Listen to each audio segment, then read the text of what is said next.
Hello.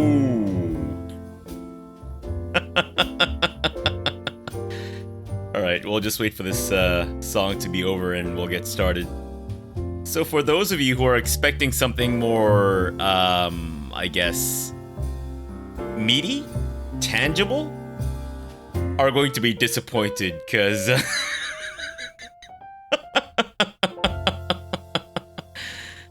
I don't know what it is that possessed me to want to stream this game like the day it was released. It's a free game, and it's obviously a very blazing advertisement for KFC. But oh my goodness. Oh, so normally I would have the game loaded up and ready to go, but I saw the intro and I just thought that you guys would need to absolutely just watch this thing to get a sense of what we're in for. So, yeah. Good grief. All right, folks. Well, let's jump into the world of I Love You, Colonel Sanders. Fuck me. Good grief.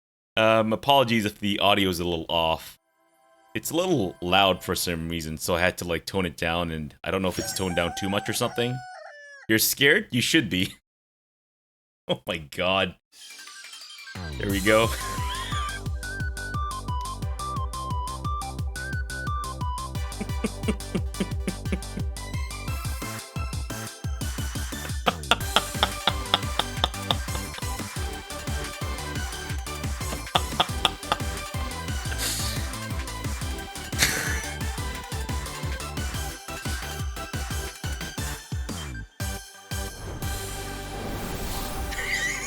Seriously, what the fuck?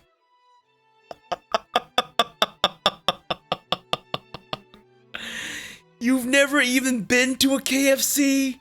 Oh my god. I think I've watched this anime. Oh man. Wow. So yeah, again, apologies if the sound's a little off. Just trying to like fine-tune this thing. Let me see if I can maybe jack up the audio slightly, because it is definitely very quiet at the moment. Is that good? I guess we'll have to like kind of play it by ear. But how about we go with this for the moment? Sure. They're not that big over here. They exist, but only here and there, I think. Okay. Well, fair enough. I mean, it's pretty big in North America, obviously. It's very pink. Well, I mean, it's a dating simulator.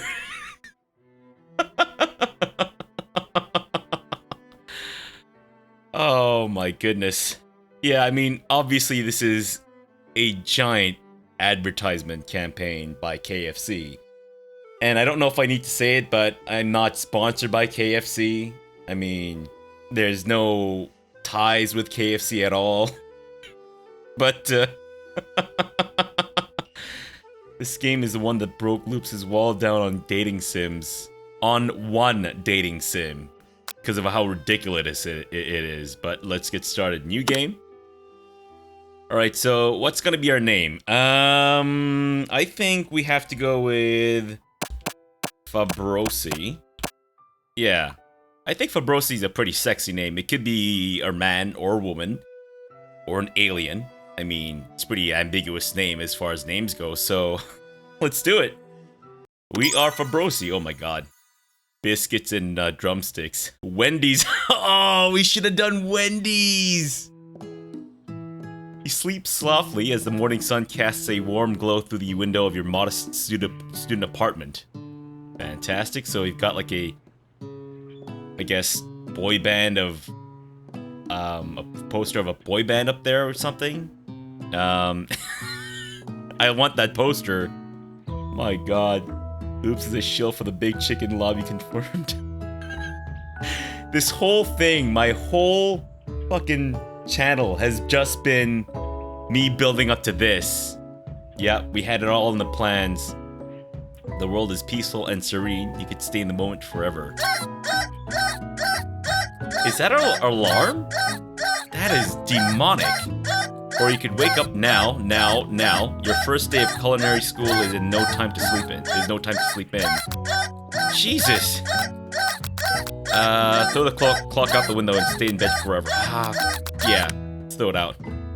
You slept through the school year and gave up on the once-in-a-lifetime opportunity to meet Colonel Sanders. Oh no! Oops. Game over immediately. Well, this is why I shouldn't be left alone to make choices.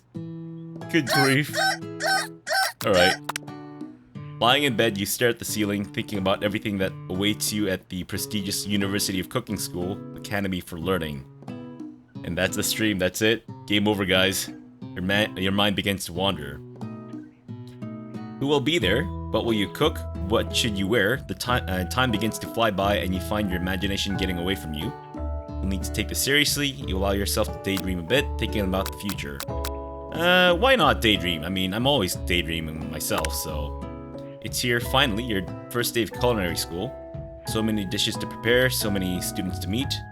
Your mind is swimming with possibilities. When you realize you're running late, you grab a biscuit and burst out the door in a hurry. And here begins the advertisement. Oh my god. Mmm, delicious. Just what you needed to wake up those taste buds. Wait, so did we have like a fresh, hot biscuit ready to go? I don't understand. Did it just magically appear? Or was it like... Was the steam in fact like clouds of fungus that were emanating from this thing? Yikes, you're in such a hurry. In fact, that you forgot to put on any deodorant before running out the door. You're sweating buckets as you rush to arrive on time. Uh-oh. Sexy. Standing in the quad, you gaze upon the magnificent University of Cooking School, Academy for Learning. I think the music's a little loud. Is there a way for me to turn it down? I guess not right now. Here comes your lifelong best friend, Miriam. She's the most adorably awkward person you've ever met, and you absolutely love her for it. Can we fuck her? In Japan, they have robots that do everything in the morning for them. Fantastic. Good morning, Fabrosi. Wait. Is that a good voice for her? Good morning, Fabrosi. Are you excited for the first day of the rest of our lives? Actually, I'm sure I am. Excited. A little nervous. Okay, a lot nervous. What's that? It's just that this morning I made breakfast myself, but, well, when I ate, I couldn't taste any love in the food. What if I'm no good? What if I fail? My god. Classic Miriam. Raised by MasterChef parents, she's always held herself to a very high standard.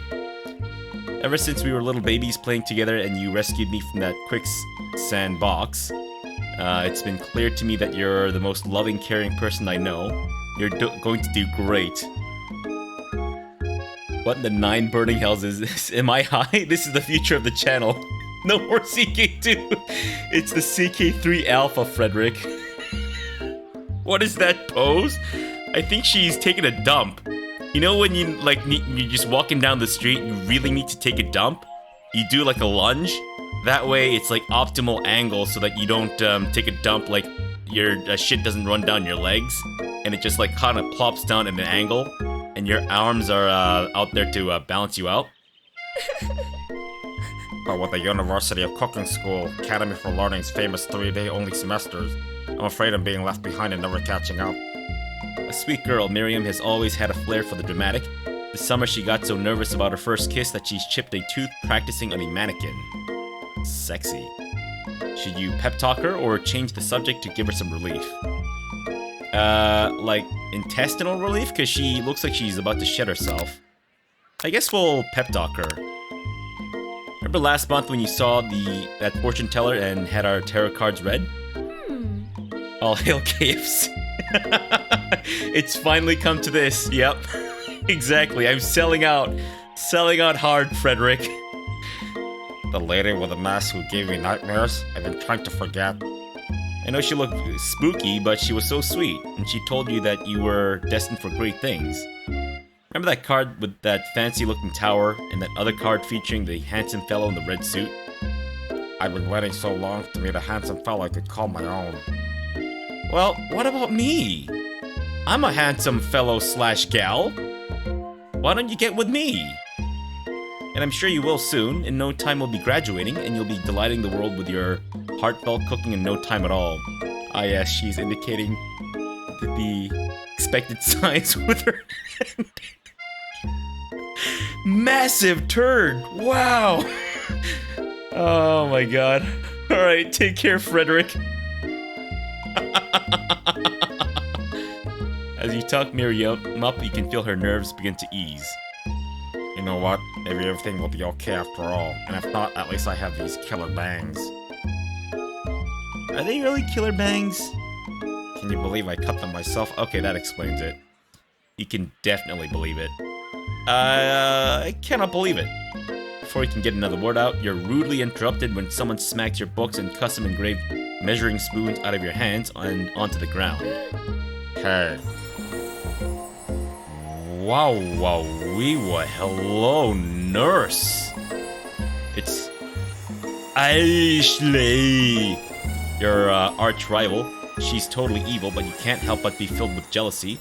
She can get anything she wants, and she knows it. Can I fuck her? Hello, Ashley. Alright, so what's a sexy voice? Oh, I didn't see you there, chicken shins. You leave Fabrosi's shins alone. They're perfectly normal shins. Ugh, you can't stand Ashley. Even her name is annoying. You know her for a fact that it's actually Ashley, but she had to add extra letters to make herself feel better than everyone. If anyone knows here what perfect chins looks like, it's us. We're not going to let you or your really weird insults get to us. Across the quad, you see Ashley's best friend, Van the Man, has stopped to look at his own reflection in the mirror. His pants are so tight you can see him casually working out his glutes while he styles his hair. No lie, they're rockin' glutes. Van.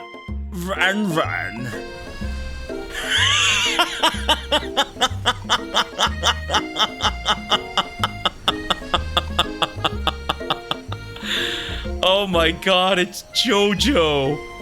Holy shit! Van the JoJo man! Damn hips. Yeah, holy shit. She's got thighs like hell. She looks like JoJo exactly. You rang? You've never been sure what their arrangement is, but as long as you've known them, Ashley and Van have just been as close as you and Miriam, but just substantially more devious. I can't believe that University of Cooking School Academy for Learning would ever allow people like you to attend as students. I know, right? You'd think they'd just hand us our diplomas now. Or maybe just hire us as professors. You amateurs could learn a lot from us. With the first day of school about to start, there's just not time to properly tell these two off, so you resist the urge. He has a hat that looks like hair, or one of them Shaman King. It's hair. I think it's hair. Yeah. It's anime Vanthus. Oh my god. It's not a hat. It's just his hair. Yeah. Fuck me. Let's go, Miriam. What was her voice again? See you later, loser. As you approach the door, you see a goofy-looking kid pushing hard against the window directly next to it. What the fuck? Did he just fart? Oopsie. I think it's broken. You reach forward and easily pull the door open. That should do the trick. I love you. I think you mean thank you? My name is Pop. I was named after my Pop. He's old. Could someone like this also be a student at the school? He must be one heck of a chef. Also, his name tag clearly says Bob, but I guess he's reading it upside down. Wow. It's actually JoJo with altered hair. Hi, Pop. I'm Fabrosi, so... Are you going to make me hold this door all day? Nope. And with that, the young man walks into the building ahead of you. Is it just me, or is he kind of cute? Miriam, what the fuck? He's clearly a child. What is wrong with you? Put it back in your pants, miss. I think it's just you. You both shrug your shoulders before following him into the building. You stand at the edge of the... Who the fuck is this? Who is that? Is that like an actual celebrity? Is that like the CEO of KFC or something? I feel like this game has like 6 bars of music. I got friend zoned right away. What, by the kid? Are you talking about JoJo? Or are you talking about the girl? Or which one? I met so many people in the last 5 minutes. Anyways, you stand at the edge of the room, unsure where to sit. Other students wander in and keep themselves busy chit-chatting. Wow. A scruffy-looking pooch takes his place at the podium in front of the class. Adorable. Oh my god. It's a talking dog. Now, quiet down, everyone.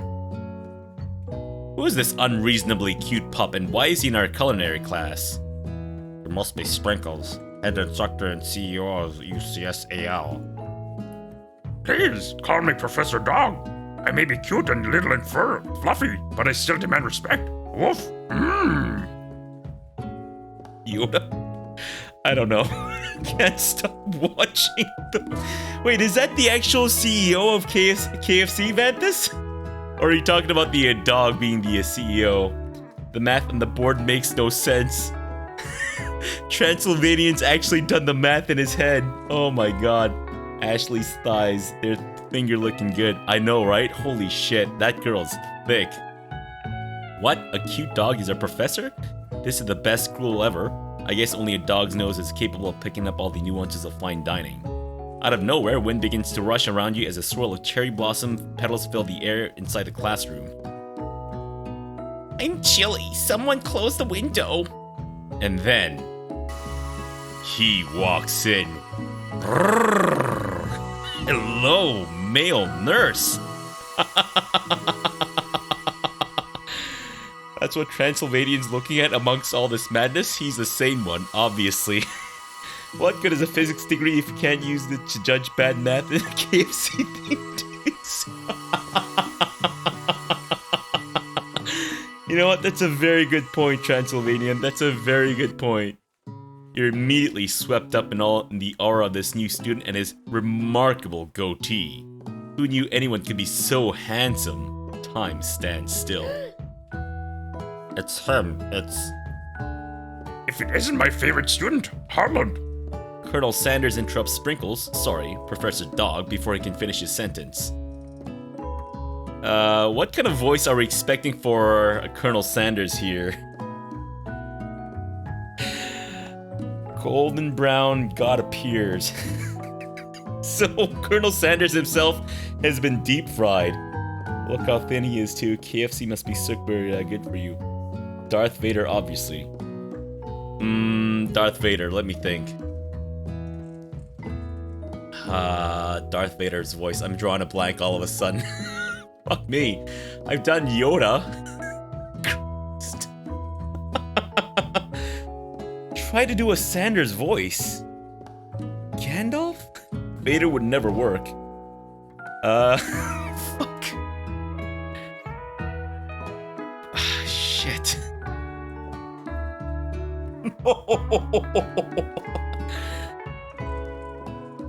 Please, call me Colonel.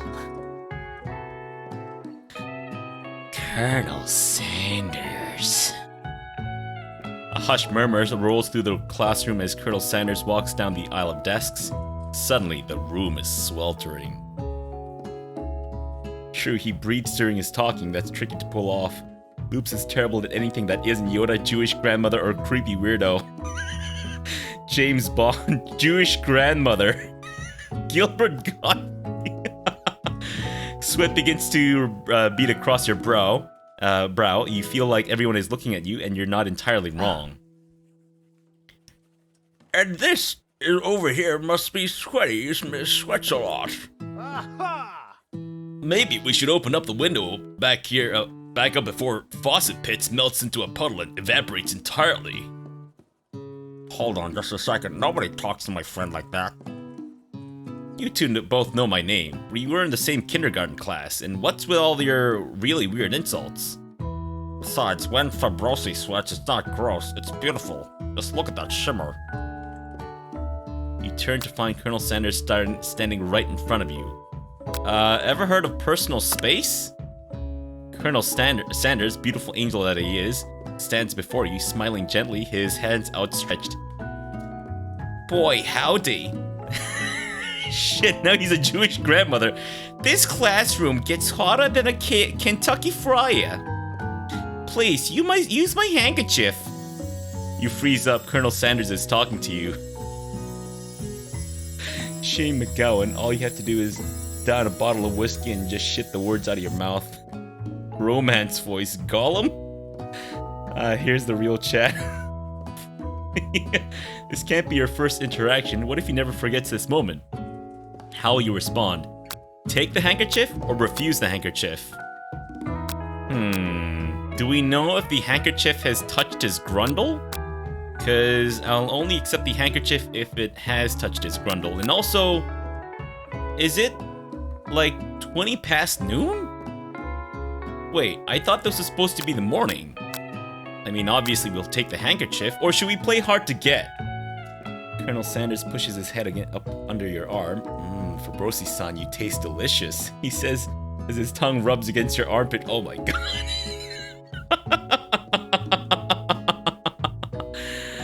Fuck me. Only except if it touched his fried chicken. Yep. What touched his greasy thighs. It's the only condition. Alright, we'll take the handkerchief, I guess. You stretch out your hand and Colonel Sanders places a fine silk handkerchief in it. It's so beautiful. You hesitate to press it to your face, but when you do, the feeling is transcendent. It has his natural scent on it. Yep, it's touched his grundle. It smells of the most delicious chicken you've ever smelt. Even Linda just said, what the actual fuck is this? I knew you were watching weird stuff, Frederick. I think in one fell swoop, I may have just destroyed your credibility with your fiancé, Frederick. So he naturally smells of chicken? I guess so. I guess he just naturally smells of greasy chicken. Fuck me. Professor Dog steps in to settle the class down and get some ground rules. Welcome to University of Cooking School, Academy for Learning, the greatest culinary academy in the world. The birthplace of culinary legends past, present, and future. Many legends await you. Tears there will be. Blood there will be. There may even be really adorable tiny food. And when all is said and done, there will be a battle. You will lift your sporks and compete in the broom cooking arena. Just then, another student enters the room and interrupts the professor's rousing speech. Hi guys, sorry I'm late. I hope everyone had a good summer. I really miss... Quiet! Late to class is bad enough, but interrupting my monologue. You're on the fast track out of here, young man. Are you sure you're even in the right place? Don't you recognize me? This is my 3rd year in this cooking school with you as my teacher. It was weirder to explain when we first met. Oh my god. Rally the Sloth, thank you for this follow, man. Everyone stares at him blankly. Does no one remember me? You're expelled if you utter one more word before I finish. Let that be a lesson to you students that tardiness is unacceptable. Even Clank made it here on time, rolling halfway across the town in his tiny wheels. You turn to see the student Sprinkles is referencing, who appears to be some sort of industrial kitchen appliance. The class bursts into laughter. Oh, Clank, you rascal. Sprinkle walks into the room. As everyone stands in silent obedience, when he gets to you, he lifts his nose into the air and takes a deep sniff. Your diet is lacking. You eat this? How you grow so big? Based on what I'm picking up here, you definitely need a multivitamin. You should be taking better care of yourself. You've never had a talking dog as a teacher before, but Sprinkles' reputation for being smart but tough is well known. So the corgi is Yoda. Yes, obviously, it has to be Yoda.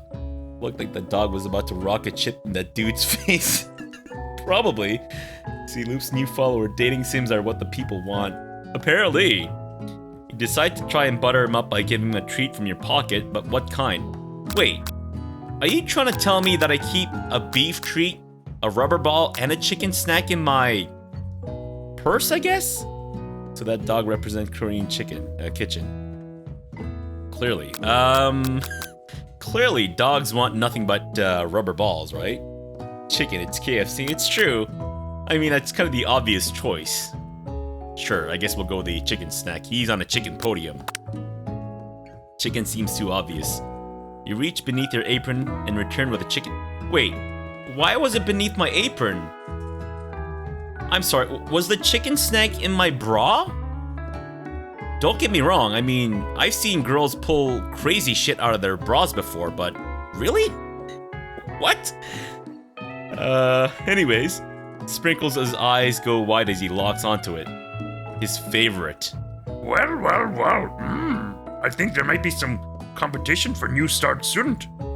The furry professor immediately devours the snack, leaving your hands slick with a coating of warm doggy drool. Who doesn't keep chicken in their bra?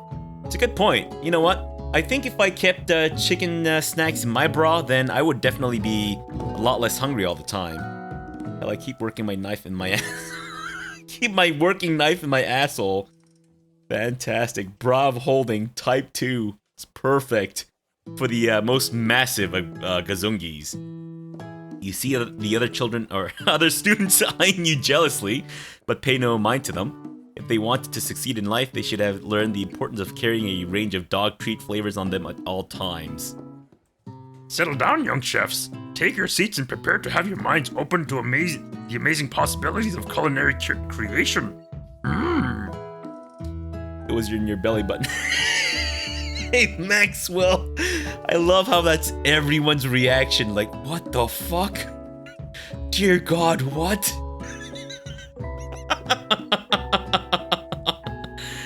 As everyone rushes to claim their favorite seats, you're left standing at the front of the room. Only two options remain. Hey, wait. Hey, Fabrosi, there's still a seat here. It seems that no one has claimed a seat next to me, if you're interested. So what do we prefer? Do we prefer the Jewish grandmother for Colonel Sanders, or should we go with the really creepy guy? It was in my belly button. That's disgusting. You know what? I'd rather have the chicken snack in my grundle than my belly button.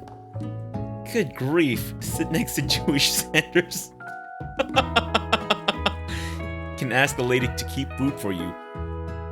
I say, why not just wear a bra myself? That way we can both have, like, you know, bras of holding. She died of shock and just froze like that. I'm supposed to be studying for my Japanese test tomorrow, but I guess I'm watching this now. Hey, it's perfect, Maxwell, because this is clearly Japanese inspired, right? Creepy guy. Alright. Two good options, but which will you choose? Do we choose our hoe before our she-bro? Or do we go with our she-bro before our he-ho? What do you guys think? So you think we should go with Jewish Colonel Sanders? Sit by Sanders Senpai. Alright, so I think we've got a couple of votes for Sanders Senpai so far.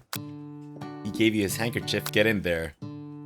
Why is Colonel Sanders in school? Apparently Colonel Sanders is a young guy, despite his, you know, silver hair. Sit in his lap. Alright, let's sit by Colonel Sanders. I'm sorry, friend. She'll understand. You move to take your seat by Colonel Sanders. It appears he brought no books, pens, or pencils. What? Is he like a terrible student? Or is he like really good? However, his perfect upright posture shows off a seriousness that makes you confident in his desire to learn. Thanks for offering me the seat. So wait, what was the Robert E. Lee lookalike? Yeah, pretty much complete with his trademark apron. Sit with the kitchen appliance. So I think we agreed on the Jewish Colonel Sanders, right? Yeah, instead of a creepy guy, or which one was it? I forget. Maybe we'll switch every now and then. I've only had 2 rules. Do all you can and do it the best you can. It's the only way you'll ever get that feeling of accomplishing something. That's so inspiring. A little off topic if you ask me, but okay. As soon as you've settled into your seat, the professor makes an announcement.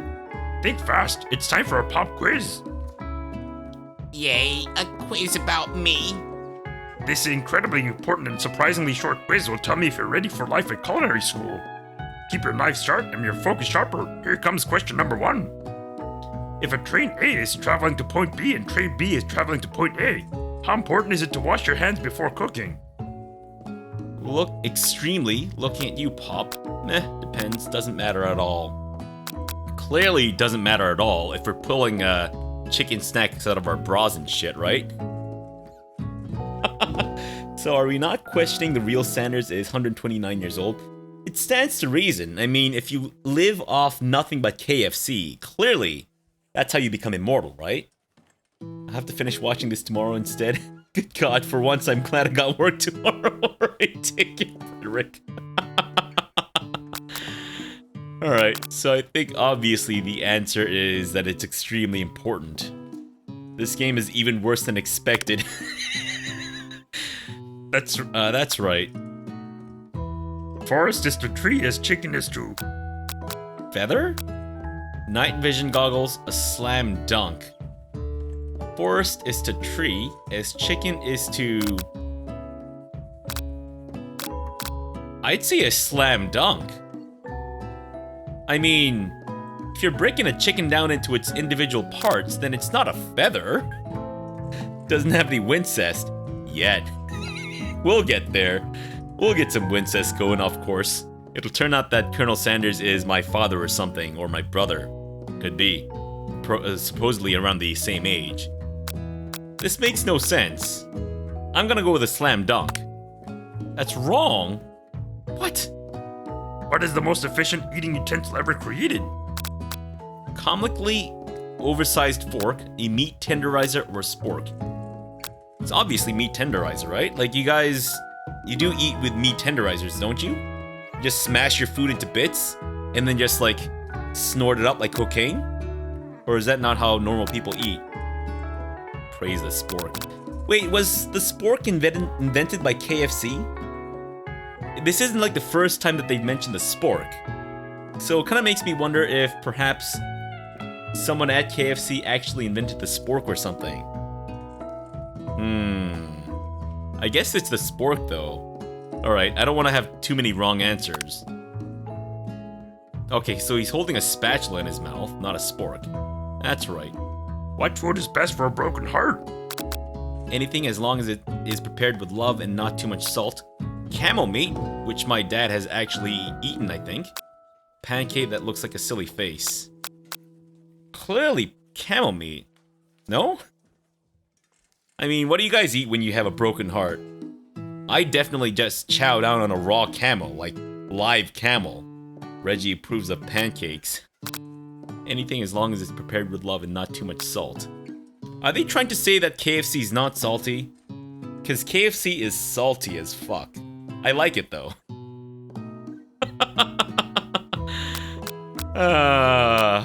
Is there supposed to be a wrong answer for this? I'm gonna go with camel meat. Wrong? Fuck you, Sprinkles. Is Sprinkles a good boy? No. He's a talking dog that teaches culinary school. He's the best boy. Yes, clearly the best boy. That's right. Your total score is 3 out of 5? no perfect score. It's no perfect score, but at least it's not a complete and utter embarrassment. Steam review for this game are overwhelmingly positive. Vajan. That's the perfect food. Vajan. Fuck me. You catch Colonel Sanders eyeballing your answers, his reaction is hard to read. May I have your attention, students? I have an important announcement to make. Time for lunch. My god, but we just started. Wow, the cafeteria is as nice as any restaurant you've ever eaten at. Really? I don't know if it's the nicest restaurant. It looks like a hospital cafeteria where the recently, bereaved come to, chow down on nutrients or whatever. It makes sense that a school dedicated to cooking would also be serious about eating. A delicious fragrance wafts through the room and tickles the end of your nose. Your mouth waters. Do you smell that? That must be our lunch. It smells crazy good. Everyone, can I have your attention? Is it about lunch? No, I just wanted to apologize for my tardiness. You see, Howdy, folks. I'd like to make an announcement. Hey, It's about lunch. Everyone cheers. But Shh. Lunch, lunch, lunch. She said shh. In honor of the new semester, I prepared something special to share with everyone for lunch. That must be the smell I smelled. Indeed, that smell. You hold your breath, waiting to see what this mysterious student has created. You've heard he's very talented, but were the rumors true? It's this. Colonel Sanders lifts a large bucket above his head, its contents glimmering in the light. Piled high are huge pieces of chicken, breaded and fried to a crispy golden finish. The aroma envelops you and you begin to feel warm and safe. A quiz actually took 5 hours. It's hard to hear the questions when every second letter the professor says is an actual bark. Colonel Sanders has filled a bucket with chicken? What a novel concept! Your stomach begins to grumble as if to say, stop thinking and start eating. For years, I've been developing a secret recipe for the perfect fried chicken. By my calculation, nothing less than 11 herbs and spices are required to achieve the perfect balance of flavors. You look around and notice that every other student has a pen and paper and is scribbling notes as fast as they can. But that's all I'll say about that. What? You think you want your stupid secret recipe, dude? Pshaw. Nah, my dude. Nah. I'm just drafting a last will and testament in case one of those ingredients is poison. Got him. Looks around nervously to see if anyone is laughing at a sick bird. Well, you better use some fuck. Shit, I'm drawing a blank. I'm so overwhelmed by this that I've completely drawn a blank as to the martial art technique that's used in JoJo's Bizarre Adventure. It starts with a H. It's Hamon. Better use some Hamon to fix that bird, buddy. Holy shit, he's an 80s new wave pop star. Fuck me. You wait to see what singer Aishle has prepared to follow up, but she suddenly takes a different approach. Like, look at her hips. Oh my god, and her gazungis. Fuck me. I bet she's got a fuck ton of chicken snacks in those things. Martial arts technique starting with a H. Hentai, that's it. The prominently featured martial art in JoJo's Bizarre Adventure, hentai. Yeah, and I was just like writing in my diary. Dear diary, today I smelled something beautiful. I knew at that moment that only the hands of a true gentleman could fry chicken so tender. You see her body language change from bitter and evil to sweet and innocent as she slides closer to Colonel Sanders. Oh, maybe we can get like a little five-some going on, you know? She realizes that he is destined for greatness and fame with cooking skills like this. She wants him all to herself. Oh, please. Well, Van, the man, if you don't want any, I'll take his. Whoa, hold on. I mean, I guess I'll try it. He takes one bite and his eyes grow wide. He starts contorting his face as he tries to hold his in his pure exhilaration and act unimpressed. Fuck me, the last time I had KFC, it was so dry I had shards of chicken stabbing the inside of my mouth. I doubt that tender claim. Bad game design there, covering up hot enemy girl's nude thighs with the text bar. I know, right? Get rid of this! I want to see her beautiful thighs. I like this though. I thought it was just holes. Look! Oh, you can see her like thighs like getting that muffin top around her thigh-high things. Stockings, that's it. I'm so at a loss for words. She's like my dream girl. I should take some notes for the lady, just in case. She's a kid? What? She's not a kid? What are you talking about? No way a kid will be like this. I mean, it's a dating simulator. Easy now. There's enough for everyone. Please, my fellow classmates, dig in. You take one of the pieces of fried chicken out of his bucket and sink your teeth into it. It's amazing.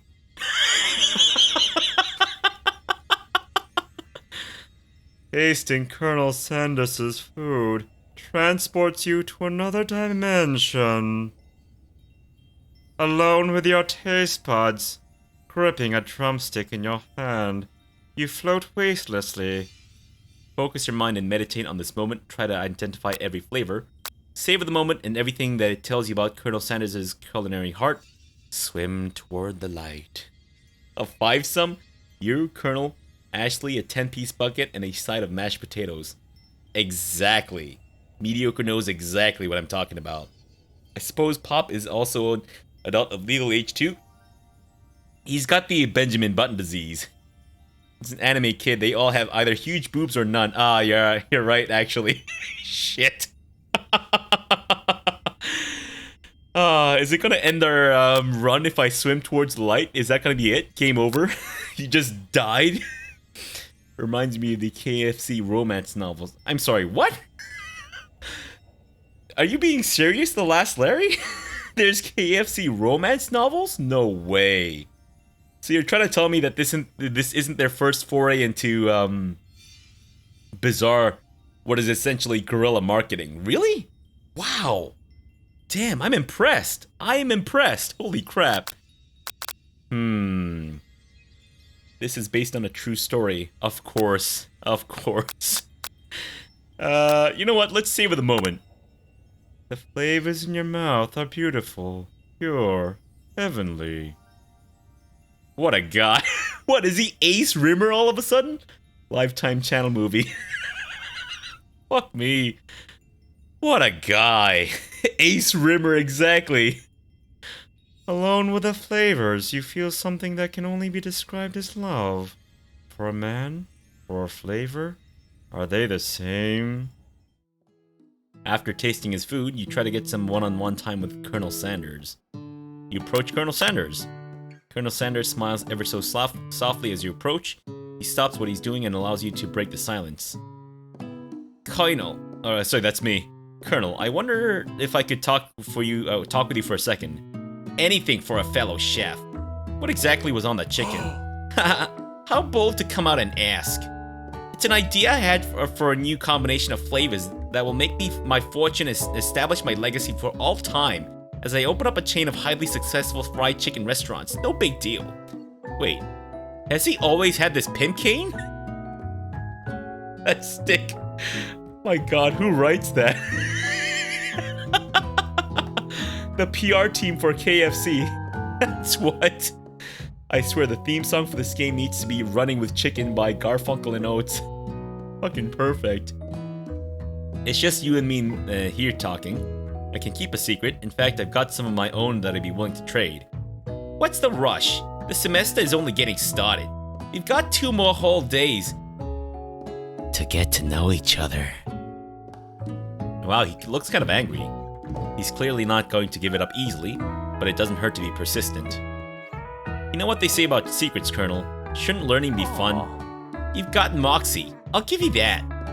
Colonel Sanders looks both ways to make sure you're truly alone, then leans in. You can feel his warm breath as he whispers. Just one ingredient, but you can't tell. I use the blood of a virgin. It's something my great-grandmother taught me. She was a virgin. Virgin blood? Wow, you'd never have guessed that. In fact, you're not even sure where you'd get some if you searched. While you're wrapped up in that huge revelation, you notice that Colonel Sanders has disappeared. While everyone else is still in the cafeteria, you decide to look for him. Oh, Moxie. You're thinking of Borderlands. Rrr. You know what? Moxie's dress kind of reminds me of Ashley's. Oh. Maybe they're actually related in this universe. You find Colonel Sanders outside, standing in the quad. Oh, it's you again. Howdy. Sometimes I like to come outside and look at the school buildings. I think about how my story will continue on after I've graduated. Sounds like you have big plans. I dare say, the biggest. I'll leave my mic on this world. You can bet on that. Alone together for the first time, you figure now is a perfect moment to show your personality to him. Neg him to show your own strength. Fucking terrible. Don't do this, guys. That's a douche move, alright? Little PSA, this doesn't work and it's a douche move. Don't do it. Wow him with a big idea to add an additional ingredient to really spice things up. Be modest but thoughtful. I think he'll probably get offended if I try to add an additional ingredient to his thing. I feel like modest but thoughtful is the right answer. Modest? You think so? She ate too much KFC and become Ellie, actually, not Moxie. Fuck me. Alright, let's go for modest. Modest, rather. Well, I just wanted to tell you that I really enjoyed your food. Now you've got his attention. The flavors were complex but comforting. The interplay between salty, savory, and peppery, it was just perfect. I appreciate the compliment. Fabrosi! Don't yell my name. Or maybe you'll be yelling my late name tonight. I'm sure you'll be a big success. I know we've only met today, but I'm starting to get the same feeling about you. We should head back inside. The next lesson starts soon. Step into the massive cooking arena, where the afternoon lesson will take place. Each student gets an oven and all the tools and ingredients they could need. How's it going? Good. I didn't interrupt your meeting, did I? I had to ask her if she heard you, and I basically said, oh, I think he's gaming with friends, so if you hear him, please ignore him. The lady was in a work meeting? Yes, because it's the middle of the week, and I work.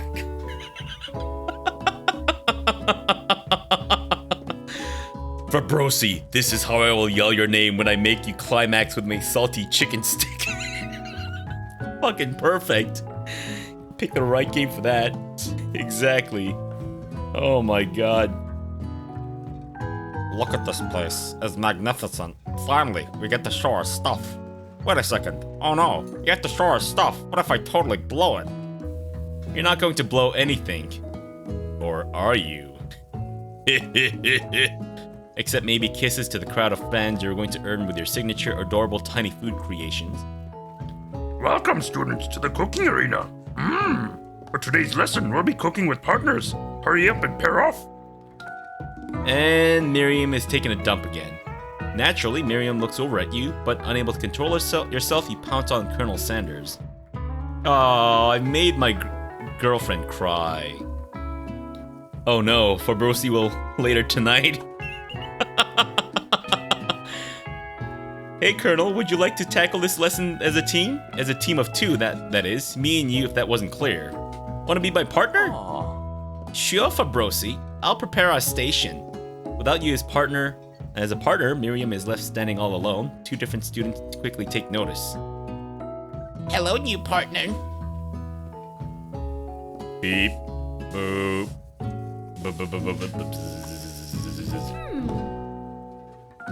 Oh my, two potential partners. I'm so sorry, gentlemen, but I don't know how to choose. It looks like you'll have to pick for her.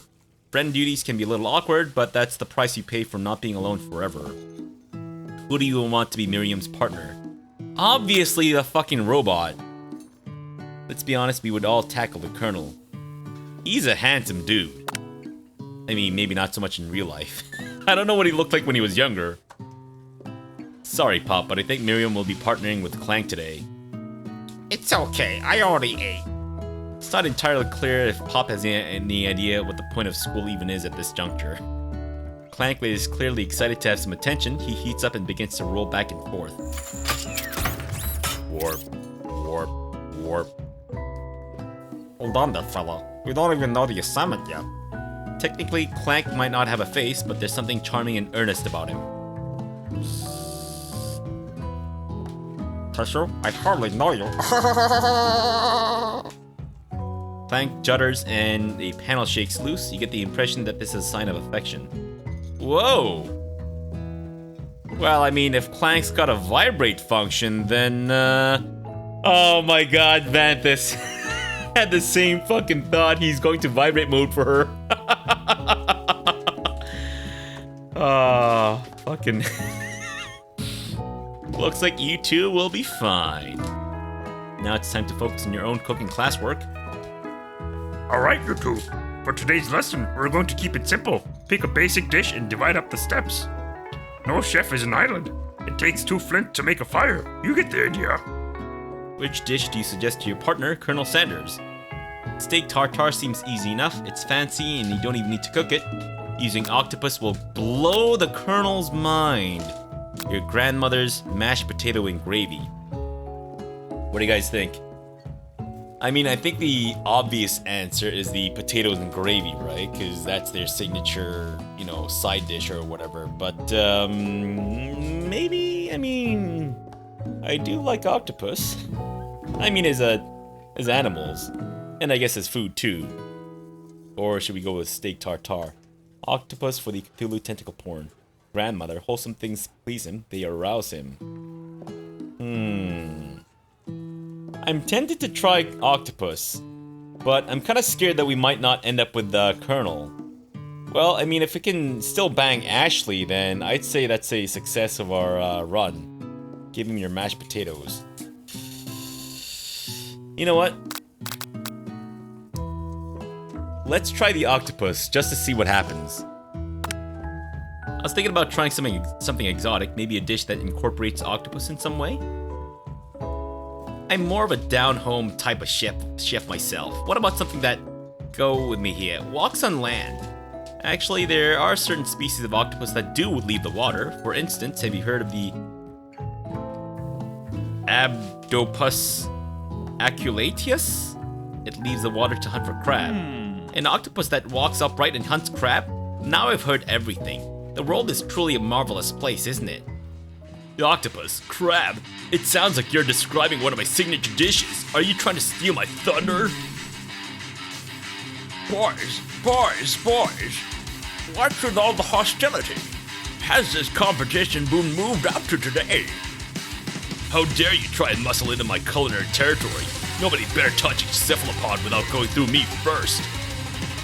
I think there's been a misunderstanding. Nobody's muscling in on any mollusks. We were simply discussing today's assignment. You can cut the tension here with a chef's knife. It is so loud. Alright, I'm just gonna lower the volume a little bit. Little too loud for my taste. Which makes sense because chef's knives are usually pretty sharp. I'm not sure if this game supports lesbian story paths. That's bullshit. Unbelievable. Yeah, I think you can actually only date the Colonel, unfortunately. Which is kind of a shame. Is Jojo crying? Sorry, Van. Look, we were just talking. I will happily step back from any and all seafood. You know what? I'm just gonna make mashed potatoes and gravy. I know my grandmother's recipe by heart. Keep the tentacles. No, I want the tentacles, though. That's right, Ashley. I want the tentacles. You begin to peel and boil potatoes and try to extricate yourself from this thorny situation, but your new rivals aren't having it. I doubt that even you have the capabilities to work with ingredients so delicate. You should probably stick to microwavable dishes. I just realized that this is a fucking apron. Oh my god. I thought he had like a tan shirt behind him or something. No, he's just... Unlike my friend Van, though he may be the man, I have no doubts that whatsoever about Colonel Sanders' ability to concoct creations worthy of admiration. After all, your fried chicken was quite spectacular. But Colonel, if you ask me, I might make a better partner for you than this thing that has positioned itself at your station. Don't you feel deep down that we cast complementary shadows? If we fit together like a thigh and a drumstick, it just makes sense. Nothing about this makes any sense, but one thing is clear. She's coming for Colonel Sanders if you don't watch out. Tentacles, though. And if Fabrosi and Fanfan are both so inclined to the sea, perhaps they should go there together. Ashley, are you suggesting I share the secrets of my special saltwater sauce with this novice? I'm disappointed in all of you. Ashley is really going at you hard. You need to ask for some backup here before things get ugly. Turn to Colonel Sanders, hunk of hunks, in time of your need. Turn to Miriam, your forever bestie who has always had your back. Let's go with the Colonel. I'm here to learn to express myself via my cuisine, not bicker about with prima donnas. Partners were chosen at the beginning of the class, so let's all respect that format, okay? Turn to Colonel Sanders to confirm that you're on the same page. I choose Colonel Sanders and Colonel Sanders chose me. Isn't that right? Sometimes conflict can actually build character. It's all pink. Unless I missed something, did it definitely say you were a girl? I think so. I think it very strongly implied that I'm a girl. I mean, I guess they never really said it, but it seemed like I pulled that chicken snack out of my bra, so... Nothing about this makes any sense. This game is surprisingly self-aware.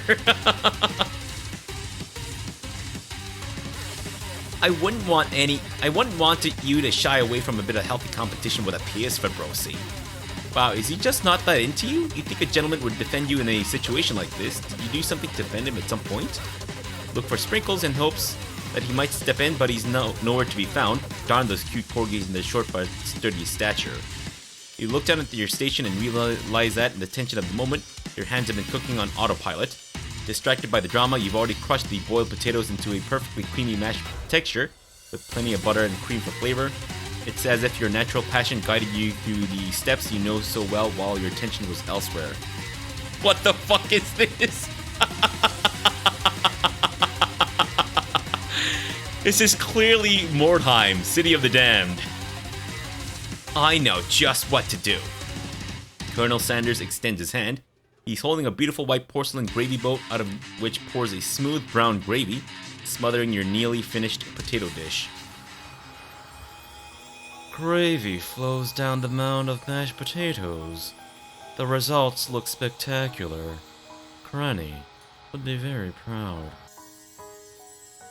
Colonel Sanders holds a spork out to you. He stabs you in the eye. You bleed profusely. You are dead.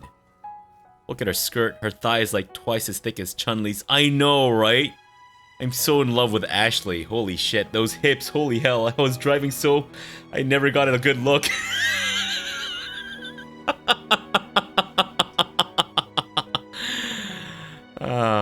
You reach out and grab hold of it, but he doesn't immediately let go.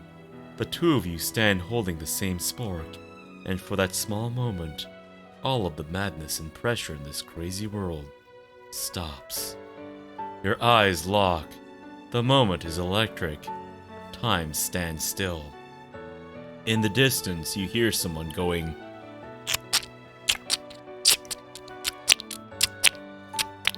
It gets faster and faster. If you love something, set it free. Together, you dig the utensil into the mashed potatoes and lift a heaping sporkful up. When you see Ashley with a sinister look, you know she's plotting against you to be with Colonel Sanders.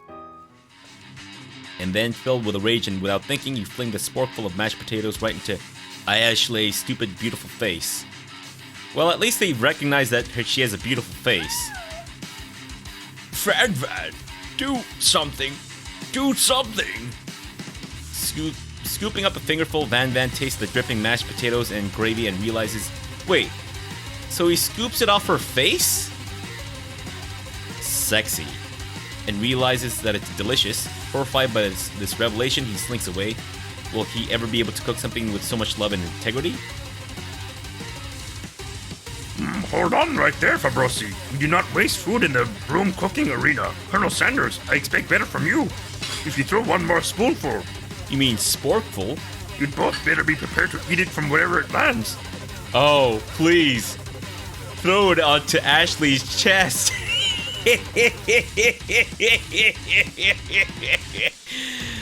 Oh my god, I'm dizzy. Woo. Throw on Xander's dick.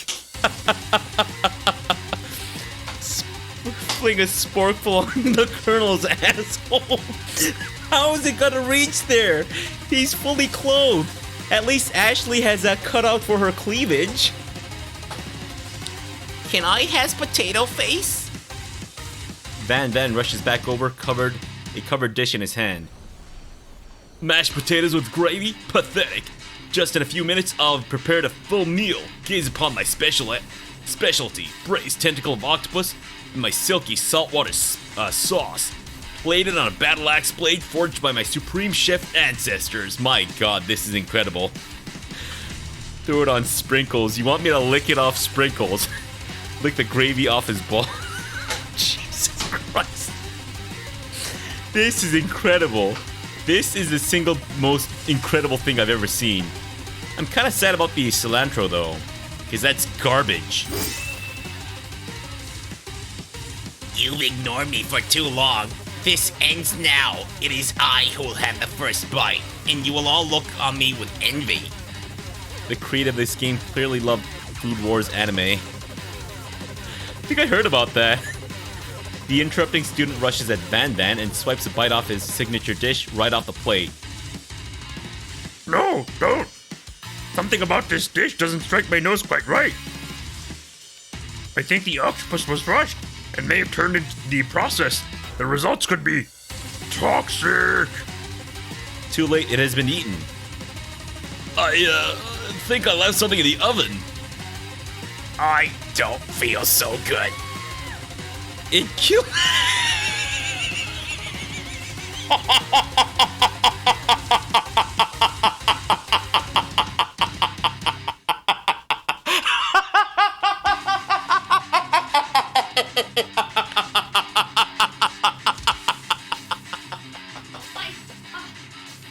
He's fucking dead.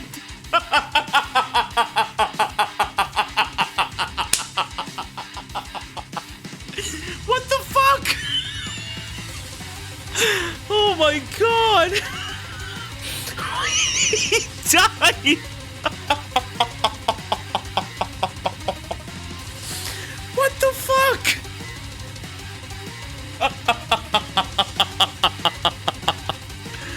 Oh my god!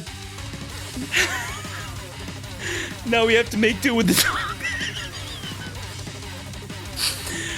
Oh, and the music is perfect.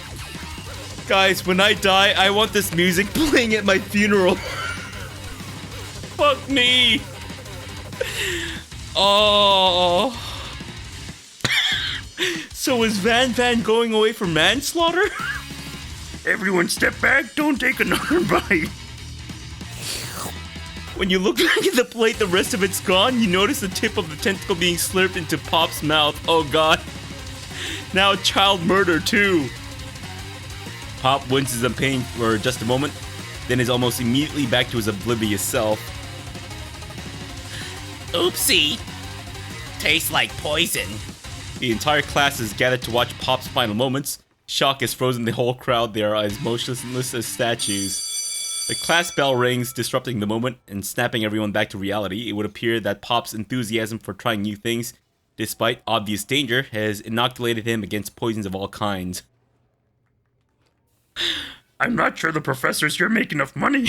Someone get this corpse out of here. Wait. New ingredient? Ghost of the student. Hello? I just turned into a ghost over here. Seeing that you're shaken up by the really annoying student and all his nonsense. Nonsense, he's dead! Have some fucking compassion for the dead. Is this just a graphic novel or is there gameplay? I think it's a graphic novel. I mean, they said that there's cooking battles and whatever, so I would assume that maybe there's some kind of gameplay, I hope, but so far it just seems to be a graphic novel. Anyways, Colonel Sanders approaches you. No one cares that this kid just died. That Van, aka Jojo, just killed someone with his hamon. I'm sorry you had to go through that. Please, let me walk you home. What? Like, for real? Oh, come on! You follow Colonel Sanders out of the room. At night, the school building has taken on another vibe entirely. It's dark and more than a little spooky. Colonel Sanders stands in the quad's neon glow and speaks softly. Those mashed potatoes you made in class today. I smothered them between my thighs.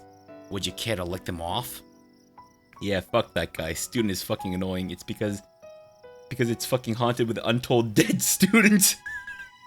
It happens all the time. Oh my god. Before you go on, I want you to know, they're not a great representation of my skills. I didn't even realize I was making them. They were amazing. Tasting them, it reminded me of why I became so passionate about food to begin with. Colonel Sanders is getting choked up. Cooking is obviously important to him in a way that you find inspiring. Now might be the perfect time to tell him you're developing feelings for him.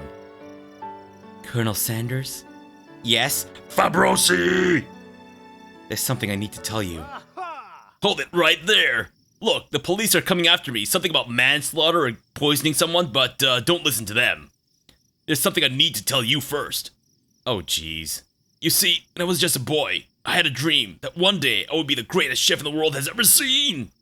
And ever since, I have been working toward that dream, day and night, never stopping, never resting, also lifting a lot of weights, like so many weights.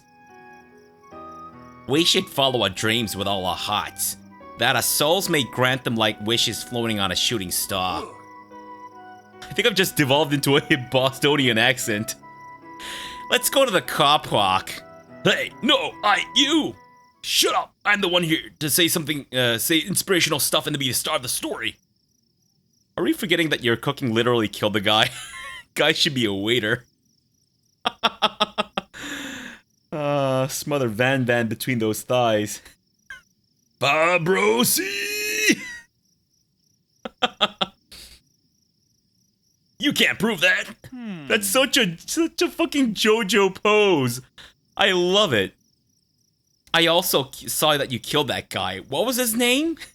Somewhere in the distance you hear a long, sad sigh. Forget him. We're talking about me. Me. I'm the hero. The spork monster is here to fight a hero. Wait, what? I think I left the fridge door open. Later, nerds. We will not let harm come to another student, except for that ghost kid. I kind of dropped the ball on that. It's become One Punch Man. Be afraid. Be very afraid of me, because I'm a monster, see? Is he's rhyming on purpose? Or is that just a coincidence? Look, they even have the horrible localization of, like, typical, Japanese, graphic novel games. Fuck me. But before we can discuss syntax any further, it's a turn-based fight sequence. What will you do?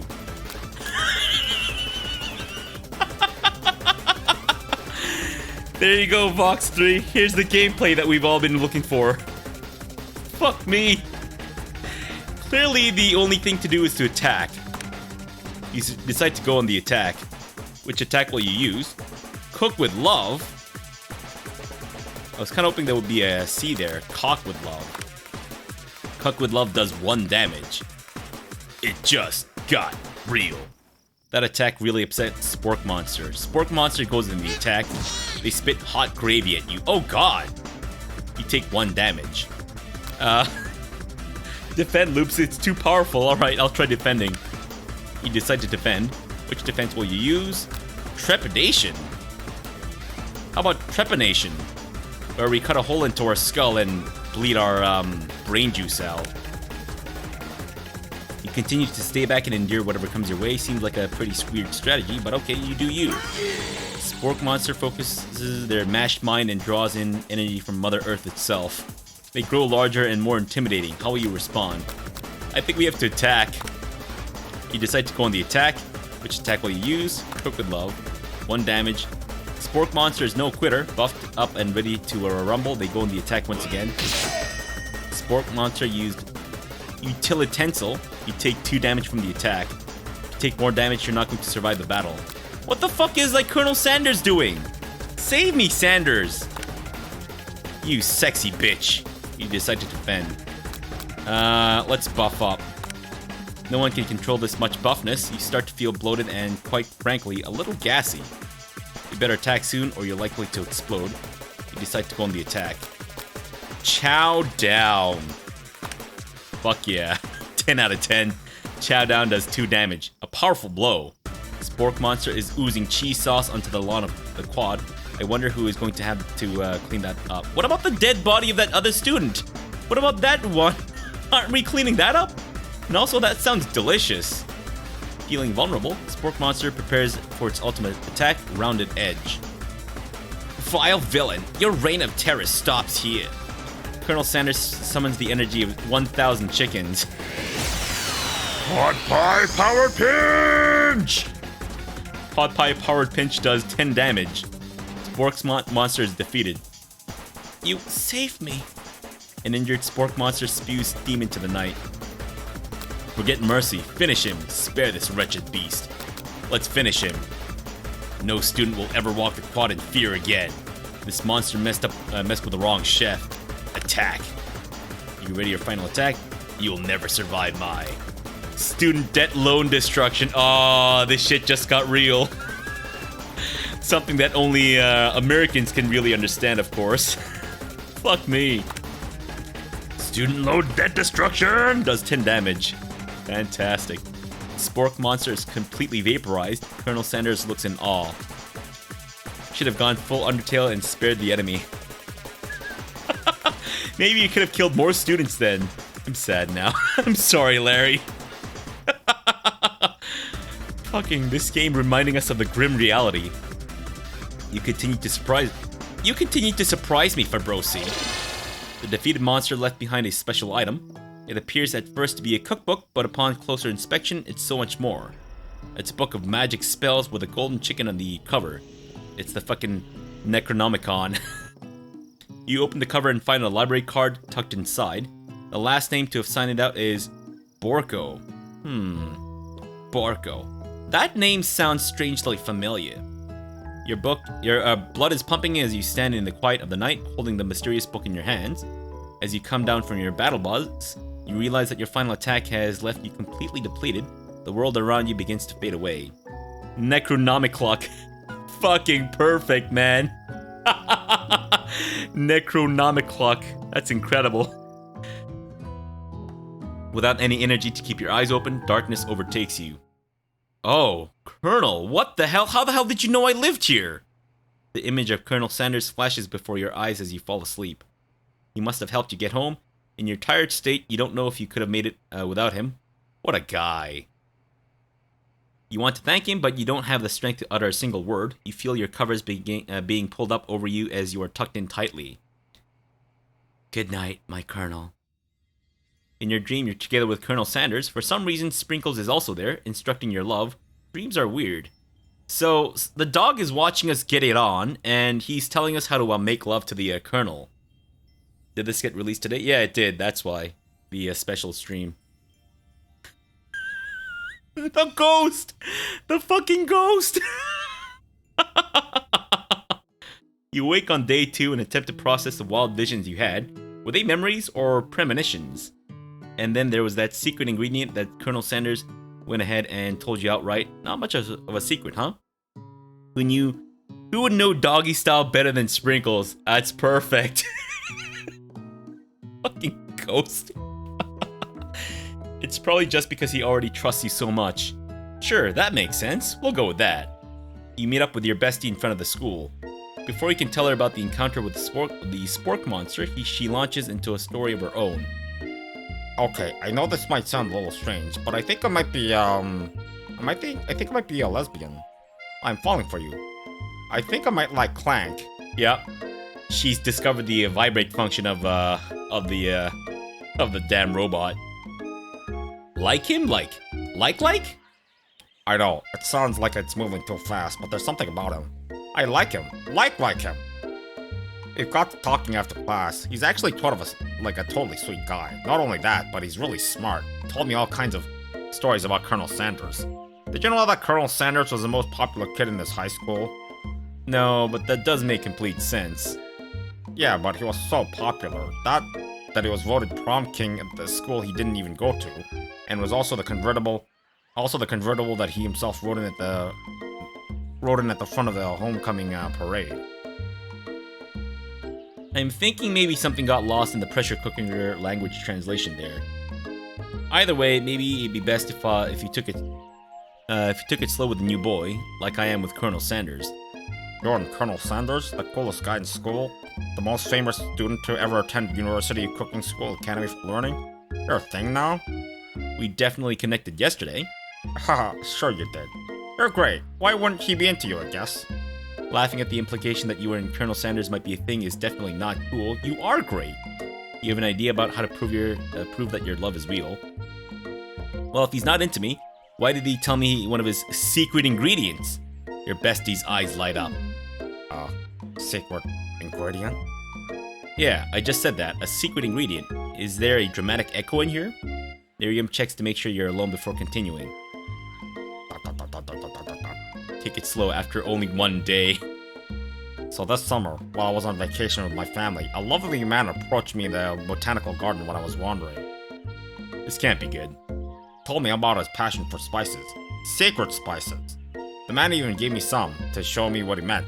He said it was a powder created from some super duper rare dried flower petals, and that if I did him a big favor, I could have some of my own. Really? Please, Miriam, don't tell me. So I filled my suitcase with them and brought them home. She's on cocaine. What favor did you do for this guy? He was so nice, he even met me at the gate when I arrived. Later when I cooked with him, a very strange feeling came over me. The flavor was unlike anything I'd ever tasted. I think you're being very liberal with the meaning of spices here. Whatever. Anyhow, we both share an interest in cooking, so we've stayed in touch, you know, like pen pals. I bet he would love to know more about the new spices. She mashed his potatoes. It's a disturbing thought. Well, I'm definitely not supposed to share Colonel Sanders' secret recipe, and besides, I only know that one ingredient, so I doubt it'd be much use to anyone. Please. Please? Please! That would mean the world to me. No one has to know it came from you or from Colonel Sanders. What do you think? Should you protect Colonel Sanders' secret or share it with your bestie? What do you guys think? Share? Don't betray her? Don't betray Sanders Senpai? Yeah, I guess we should kind of keep it a secret, right? Because they don't want to be bros before hoes. So wait, in this case, is she the bro? Don't betray the Colonel. Alright, I won't betray him. You quickly think of a fate ingredient name? I don't know, how about... It was Eye of Newt. I know, sounds like some kind of witch fizz poison, but what can you do? Eye of Newt. Wow. Her eyes light up imagining such a thing, and you figure that you've satisfied her curiosity and she'll move on. However, she immediately turns around and does some thumb typing on her phone that you can't quite see. That's probably not good. Before you can ask her to confirm that she was definitely not texting secrets to other people, you're interrupted. A wind rushes in, cherry blossoms petals fill the air. Oh wow.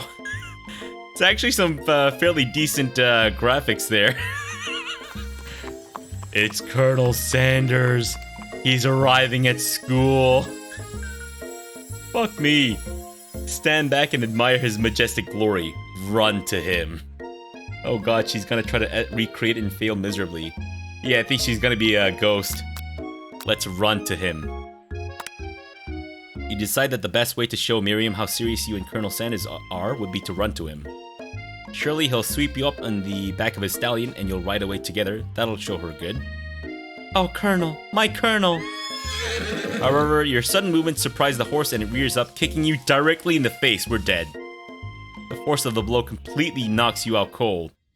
In the darkness, you see a vision. Ooh.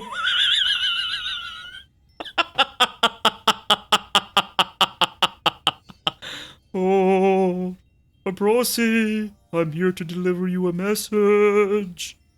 Not this guy. It's important that you remember this exactly as I say it.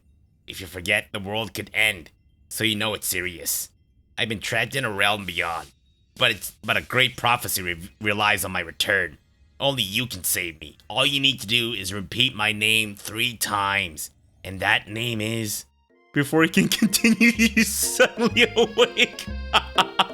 Aw, jeez! You wake to find Colonel Sanders tending to you. He roused you back to life with a satchel of secret spices, or is that just his natural seasoned musk? Really? Fuck. Compliment the craftsmanship over his horse's shoes, lean in for a kiss. Fuck me. Biggie Smalls, Biggie Smalls, Biggie Smalls. Tupac, Tupac, Tupac. Oh, fuck. Let's compliment his horse's shoes. Maybe he shouldn't be riding a horse to school, and maybe you shouldn't be running up to animals you don't know. It's hard to say who was in the wrong here. But one thing's for sure, that Colonel Sanders is pretty dreamy. That horse has beautiful shoes. I could really feel how smooth and sturdy they were when they were pressing into my face. That's nice to hear. No one truly appreciates good craftsmanship anymore. And with that, Colonel Sanders disappears into the school, leaving you and Miriam to follow. When you enter the classroom, you can see your 2 rivals, Ashley and Van Van, are doing something bad. By the way, they're hiding. You know it must be really bad. Like counterfeiting recipes bad, experimenting with restricted ingredients bad, summoning a demon bad? You try and take a peek over Van Van's hulking shoulders. Or Ashley's hulking thighs. Like, look at those hips. My god. It's like about as broad as Van Van's shoulders here. Good grief. But he sees you coming. Whoa there, little one. I'm not sure you're ready to handle this. Why don't you make like a bee and mind your own racks, honey? Tell them to stop acting immature, act like you're not interested in them, but really try to get a closer look. Let's try to get a closer look. Those hips, them boobs, that purple hair. I know, she's fucking perfect. My god. You sit near the rivals, but leave your back turned to them. You even hear Van Van mutter something about, that sounds like a bit like a magic spell. However, he notices you eavesdropping, you try and cover your tracks and improvise an excuse. Ahem, it's time for class, and you're distracting the rest of us with, who want to learn. Now you've upset them. Oh, and you're the Emperor of Cooking, are you? You make the rules?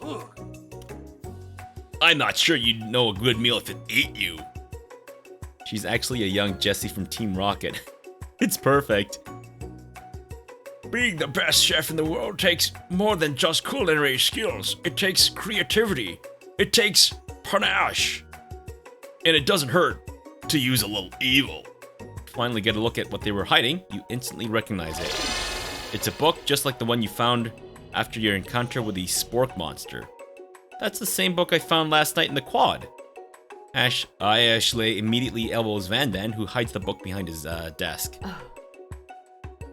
I don't know what you're talking about. That book is a family heirloom, and its contents are secret. Notice that they haven't just been studying the book, they've got Pop to pin to the wall, and they're tossing potato skins at him as he tries to catch them in his mouth. We're playing here. Before you dig in any further, you're interrupted by the arrival of more students. It's almost time for class. Beep beep. Clank must be running late. He's in such a hurry that he rolls right over Van Van's meaty foot. Hey, watch it, you bucket of bolts. You watch how you talk to him. He didn't do anything. Bzzz. Womp. Who do you think you're talking to? I've never heard such a language, not even from a stand mixer. Womp womp. No, your mother was a stand mixer. Bzzz.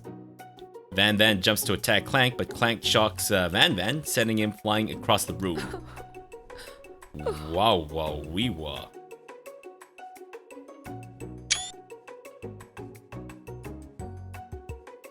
Protect me, Colonel Sanders. These crazed men are about to come to blows. I think it must be over me, but I'm not interested in either of them.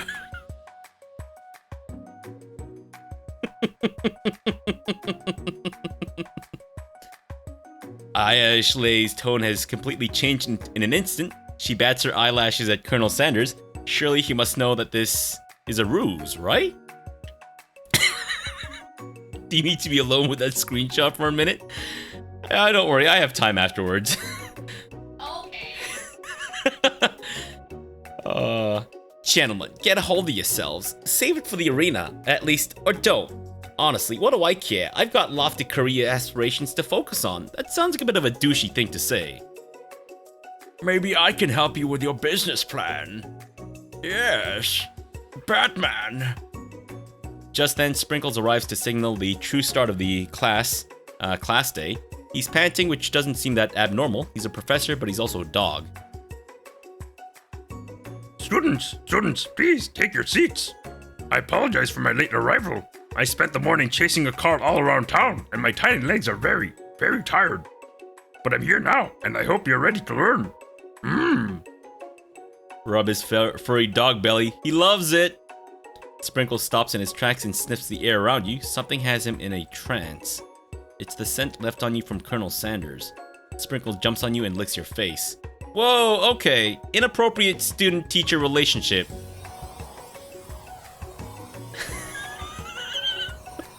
Is it suddenly German? What the fuck? Down, boy, down. Auftoppen.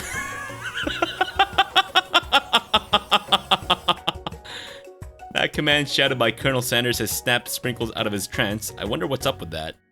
That's not German, is it not? Aw, shit. It looked like German for a second. Sorry, I got a little carried away. After he catches his breath, Sprinkles regains control of the classroom. Without further ado, we'll review the global history of my favorite fowl, the chicken. You want to pay attention to the lesson, truly you do. Which is why in 1776, at the signing of the Declaration of Independence, it was a chicken who first signed their name. But you can't help but daydream about Colonel Sanders, and you miss most of the important parts. When you come to, Sprinkles is holding a tray of food in front of you. Well, Fabrici? Naturally, this appears to be a sample platter. Which item do you want to sample? A glass of water, a shimmering pepper, a dog biscuit. It might be. I'm supposed to be German. What should we sample, guys? The dog biscuit? Is that going to offend him? I mean, it's clearly the dog biscuit. If there's one thing KFC is known for, it's their crispy dog biscuits, right? The pepper. The pepper seems like the normal thing to do. Obviously the biscuit. You know what? We'll go with the biscuit. Because of the shape it's baked in, you assume the dog biscuit is a treat made by Sprinkles. An example of his own culinary talents, perhaps? You reach out for it when Sprinkle jumps up and bites onto your cooking apron. What kind of monster would steal a dog's favorite biscuit? Your apron is left in tatters. The entire class looks on in horror as you fall unconscious from the embarrassment. I never even got to taste it. Can this be the end? Getting between the dog and his bone probably isn't a great choice. Game over. What? Really? What the fuck? I've turned into a ghost. Oh my god. Try again. Wait. This isn't from the start, is it? No. Oh, okay, so day 2. Alright, so I think we can probably skip through some of the stuff, right? Yeah, okay. So what does this do? Oh, I hold on to it. I see. Alright, so we'll just skip through all the parts that we've already been through. Pick ingredient. We'll keep the same answers as before. We'll run to him. Get kicked in the face at this interaction. And let's compliment his horseshoes. Hold on to it, yes. Let's act like we're not interested again. Sure, we won't change the outcome from before. Fantastic.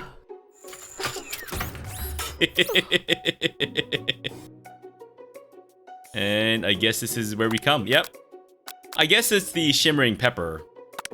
A brightly colored pepper stands out from the other items. It sparkles in a most eye-catching way, so naturally you reach out for it, grab it, and eat it right away.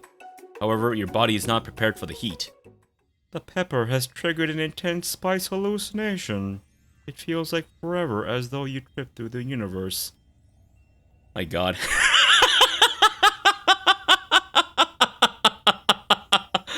My friend. Oh. This guy again. I'm here to give you an important message. Whoa. You must avenge my death and fulfill your destiny. All you must do is... I was saying, to fulfill your destiny, all you must do is... Sorry, I think I've got some spice stuck in my throat. It's fine, I'll work through. To fulfill the prophecy, You must... You feel yourself begin to regain consciousness. oh man, You come to and find everyone staring at you. that pepper was the last of its kind on Earth, and now it's gone forever. You think to yourself, geez, I should better pay attention. We all make mistakes. I'm sure he'll forgive you. Someday? Come on, it's time for lunch and for me to take a dump. Before anyone can relax, the cafeteria lights dim, and your rivals enter to make a dramatic announcement. Today's lunch will be prepared via timed competitive cook-off. Demand they stop. Oh wait, the level of theatrics with these two is off the charts. Obviously we're gonna step up and tell them that they're on. Bit of lunchtime competition, eh? Count me in. If I have to wipe the tables with you fools before I set my lunch down on it, then so be it. I'm not the fool, you're the fool! Good one, Van. I like your gumption, Fabrosi. I'll be watching your performance. Just as things begin to reach a boiling point, Sprinkles steps in. Surely he'll put a stop to this madness. Now, students, please settle down. This is a lunchroom, not a sportsing court. Finally, a little sense. You breathe a sigh of relief. At least, not until we turn on the timer. Just then, a huge light blasts you in the face, flashing the words "Timer ready." That's what I'm talking about. Aroo! I stand corrected. The hard way builds solidly a foundation of confidence that cannot be swept away. And also, overconfidence is a slow and insidious killer. That's an original quote by me, in case anyone was wondering. I hope its message lifts you to victory. I'm not a crook. I'm not a crook. Aroo! Is everything in this school laced with LSD? I think so. Fuck. Oh, she's even got a cleaver with a heart chain.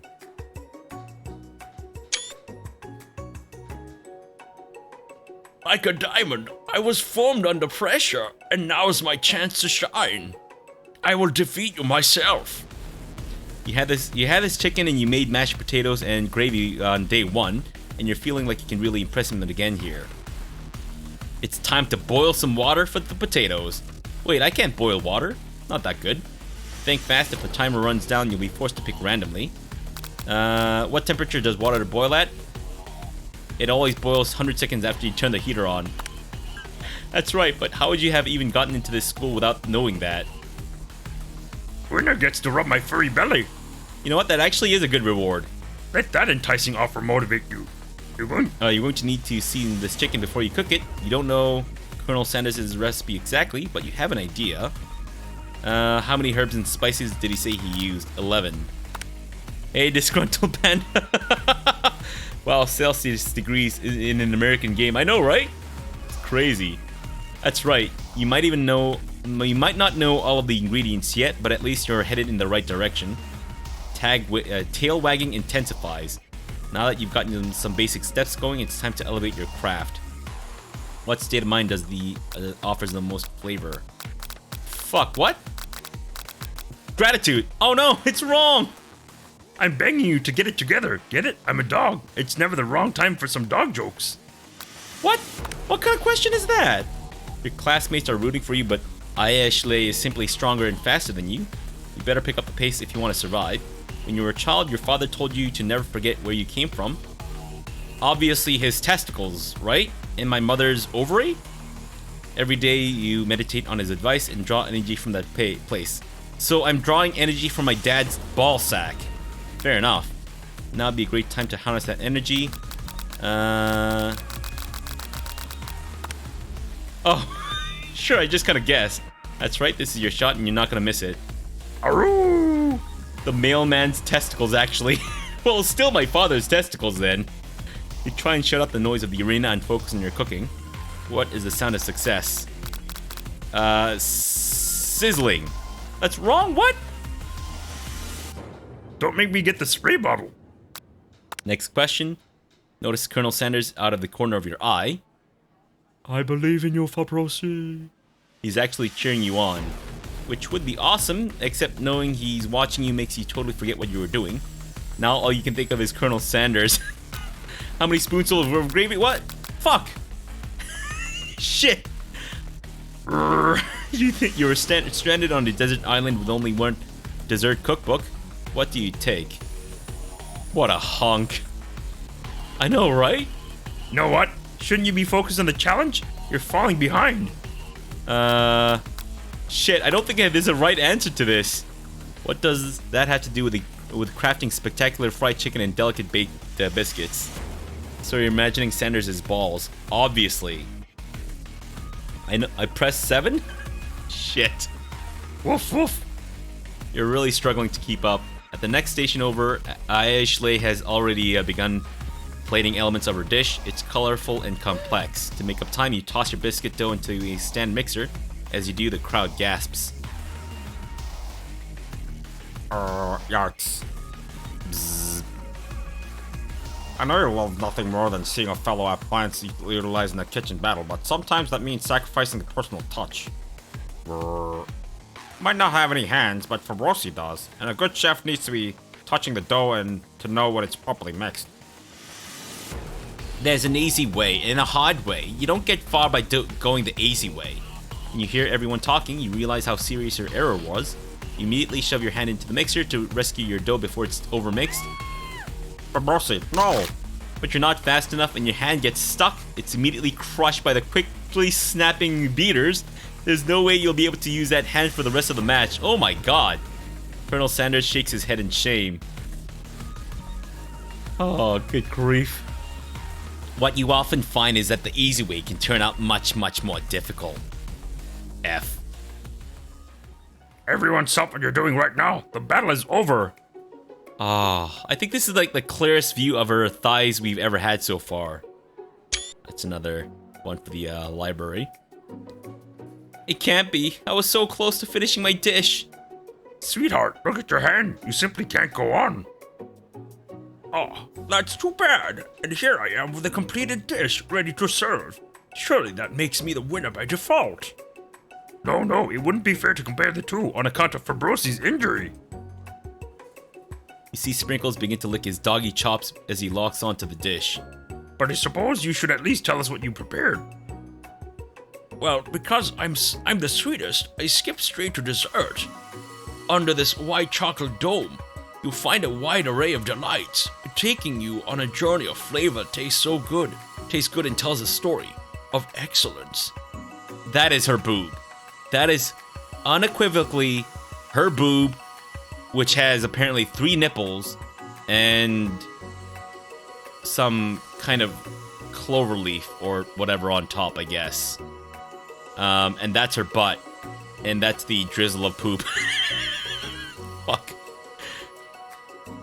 I was going to ask Fabrosi to do the honor, but since you're injured, I'm afraid that pouring this cream of delicate hot chocolate sauce might be too difficult. Colonel Sanders, if you wouldn't mind lending me your strong, steady hand. Colonel Sanders pours the hot chocolate sauce on top of the dome, causing it to melt away, revealing the ingredients hidden within. Inside you'll find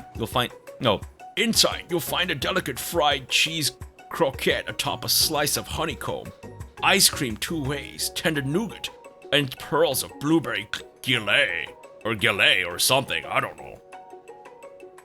Wow, that actually sounds pretty good. Colonel Sanders seems intrigued but perhaps not impressed as he dips his finger into the chocolate sauce. Simplicity isn't your strong suit, is it? Oh, you. As he places a sauce-covered finger into his lips, Ashley leans over and whispers something into his ear. A dab of sauce sticks to his mustache. Internalize the rage you feel. Put yourself between Colonel Sanders and Ashley. Should we show our jealousy, or should we no chicken inside? I know, right? I was totally expecting there to be like a chicken drumstick inside or something. She has chicken drumsticks print on her thighs. Yep. There are holes in there. Don't be too needy. You know what? We'll internalize it. Your rage burns so intensely within your eyes that they burst into flames. The flames cause your eyebrows to catch on fire and turn to ash, and they fall off your face, which means people will have a hard time understanding your emotions for the rest of the semester, perhaps forever. Embarrassed and ashamed by your poor performance, not to mention your crispy fried brow, you run for the quad to be alone. That's it? Game over? Fuck. Oh my god. Wait, did you have a question? We'll stream for as long as this game goes, which I think is about like an hour and a half or whatever. I mean, we're closing on our 2-hour mark, but still. The beautiful weather feels like an insult. Inside of you, a storm rages. It's Colonel Sanders. He's probably here to tell you that he and Ashley are in love and have decided to get married. And he won't even ask you to cater his wedding because you're a terrible chef and an awful person. You try to hide from him, but he approaches you directly. I know you're hurting right now. Not just from the devastating loss, but from that run-in with the mixer and that small fire. We should get that checked out. I'm fine. Why can't you just leave me alone? I'm a loser. I'm not fit to fill your fryer. Fill your fryer, eh? I'll never be a master chef. Failure is a part of life. Not just for you, but for all of us. Do you think I've never failed at anything before? It's exactly what I think. Well, think again. I wasn't always the man you see before you, enrolled in culinary school, incredibly handsome, successful, motivated. Super modest. Well, handsome for sure. I was born that way. But I've walked other paths and arrived at dead ends. This game has a 96% positive reviews. Well, I don't doubt it. I was passionate about life, but I failed as an obstetrician. I was passionate about justice, but I failed as a lawyer. I was passionate about livestock, but even then, I failed as a mule breeder. I just stuck my dick right inside of the donkey and I couldn't get it to produce. That one was especially humiliating. Mules can be so cruel. I didn't know. People see my delicate ribbon tie and well-kept beard and assume that I've got it all together, which is true now, but it hasn't always been. Sounds like this guy could really use a hug. I resolved then that I was going to amount to something. No amount of hours, labor, or money would deter me from giving the best I have to give. As Colonel Sanders changes focus, you can see something ignite inside of him, a burning passion. One has to remember that every failure can be a stepping stone to something better. My new dream is pure, it's honest, it's something that a humble man in a crisp white suit can be proud of. I will create a new chain of chicken restaurants that will bring joy to the entire world and make up for my past misdeeds. Except for Germany, apparently, where it's seldom found. Probably KFC forced all their employees to write good reviews. Every single employee across the world. My god. Yay. Just as your moment grows intimate, you're interrupted by a threatening, shadowy presence. Battle scarred from the night before, you prepare for the worst. Wait, it's the spork monster? My phone isn't silent. Oh, oops. My bad. There we go. Thank you. Gorko, the sport monster, is here to fight our hero. Is anyone else here feeling a bit of deja vu? I'm sorry, Gorko, but I could have sworn we already battled you last night. That was Borko, my twin, and I Gorko, and I'm here to avenge them. Are you stronger than Borko? Well, we're twins, so no, not really. We're pretty much exactly equal in every way. Why do you ask? Colonel Sanders smirks. He's already on the same page as you. It's just that we beat Borko pretty easily, so I don't think you have much of a chance. Not to mention, I really feel guilty about that. If I could take it back, I would. I think what Fabrosi is saying. Can't we just be friends? Life's too short for making enemies. I suppose we really don't need to fight? It's just got these pointy teeth and claws.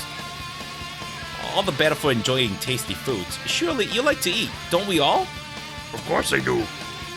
Inspiration strikes and you come up with a quick idea. Chomp on this! Toss a biscuit into Gorko's open mouth and he devours it in one gulp. Delicious. You're much nicer than the evil students who once upon a time turned me into this creature who stands here today. Now I'm hungry. Well, looks like the game has fulfilled its purpose then. I don't believe it. You were human once? Well, no, I was a chihuahua, Is this a rag on Taco Bell? but I was still a student in this university until one day some mean kids with a magic spellbook cast a dark enchantment on me and I was forever transformed. I feel an urge for KFC. Time to get some Popeye's chicken. A magic spellbook. Precisely. Porco used to have a copy, but somewhere along the way I've lost it. If you find such a book, I beg you, respect it. You're a powerful chef, and you shouldn't rely on such dark and evil magic. No, you should be protecting the innocent from those who would cheat them through sorcery and guile. If you need me, don't fear, I will be there. It sounds like there are some bad cooks in the kitchen of life. Oh, it sounds like there are some bad cooks in the kitchen of life for Brosi. For Brosi, together, I'm sure we can defeat them. Use the dark evil magic. I'd love to. Come back to my hideaway and we can discuss? Personal invite? You can't imagine what Colonel Sanders' home must be like, but it sounds like you're about to find out. Oh my god, of course. Stepping inside Colonel Sanders' home, surrounded by his things, you start to feel a special bond with him. What's up with the urn? So he was born with a goatee. Wait, what? That's his big fat form. What the fuck? This is fancy ass shit though. Man. But being lakeside, I can only imagine that there's like a shit ton of mosquitoes every summer, right? Time for some Church's chicken. I think we need to get some fried chicken tonight. So now when you get hungry, this game will alert all KFC to you. Not the chicken in the foreground. Nope. Oh, note the chicken in the foreground. Yeah, it's kind of creepy actually. It looks like you live such an exciting life, Colonel Sanders. Every day can be an adventure if you approach it with the right attitude. Long ago, I made the decision to never stop searching. Never stop working. Never stop imagining. Oh yeah, you did make wings yesterday. I had it this morning too. Exactly. Good grief. No loops, his natural KFC musk stops the mosquitoes. Turns out KFC is a cure for malaria. But were they fingered looking good? They were pretty good. Though they weren't deep fried, so kind of different. Have you been working on any new recipes of your own lately? I'm always excited to talk about food with another ambitious chef. Well, there is something. Just a side dish that I've been tinkering with, trying to find the right balance of flavors and textures. I'm not sure I've nailed it yet, but I'm close. Colonel Sanders' eyes perk up as he starts to wonder what dish you might be describing. It's meant to pair with something spicy, or something crispy. Both, perhaps? Now you've got him right where you want him. Should you reveal your new creation to him, or keep it a secret just for you? What do you guys think? Should we reveal the secret? Or should we keep it? Reveal your hidden dick. Of course. Turns out, we have a lot more in common than you realize, Colonel Sanders. Alright, let's reveal it. It's an intimate moment. Let's do it. Let's whip it out. You decide that you're as ready as you'll ever be to share your original cooking with Colonel Sanders. Before you can talk yourself out of it, you decide to dive in head first, reach into your lunch bag for a special dish that you've been keeping on ice all day. I present to you my original coleslaw. The shredded cabbage dish glistens in the light of Colonel Sanders' luxe hideaway. Magnificent. Together you chow down on the creamy slaw until just a spoonful remains in the bowl. Do you mind if I hold on to the last bite? I like to have it around so you can admire its taste later and think back on this moment. Could offer to make him more, but he seems like a very sentimental kind of guy. Sure, why not? Please, make yourself comfortable. I'll be back in just a moment. Uh-oh, is this when I have to start censoring the stream? Chow down on his creamy taste. You realize that now would be the perfect time to do some snooping. Around the room, there are various items that you can look at closer. Each item seems to radiate memories and emotions. Tap on an item. Oh, look at that! So, obviously, let's check out his urn first. Wait, we picked up the urn? Just look at it. Don't need to pick it up. Take a closer look at the large urn sitting on a nearby pedestal.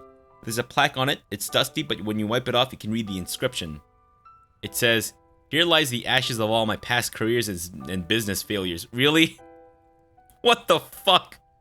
So either he's just kind of, I guess, emo, or maybe it's like the hit movie.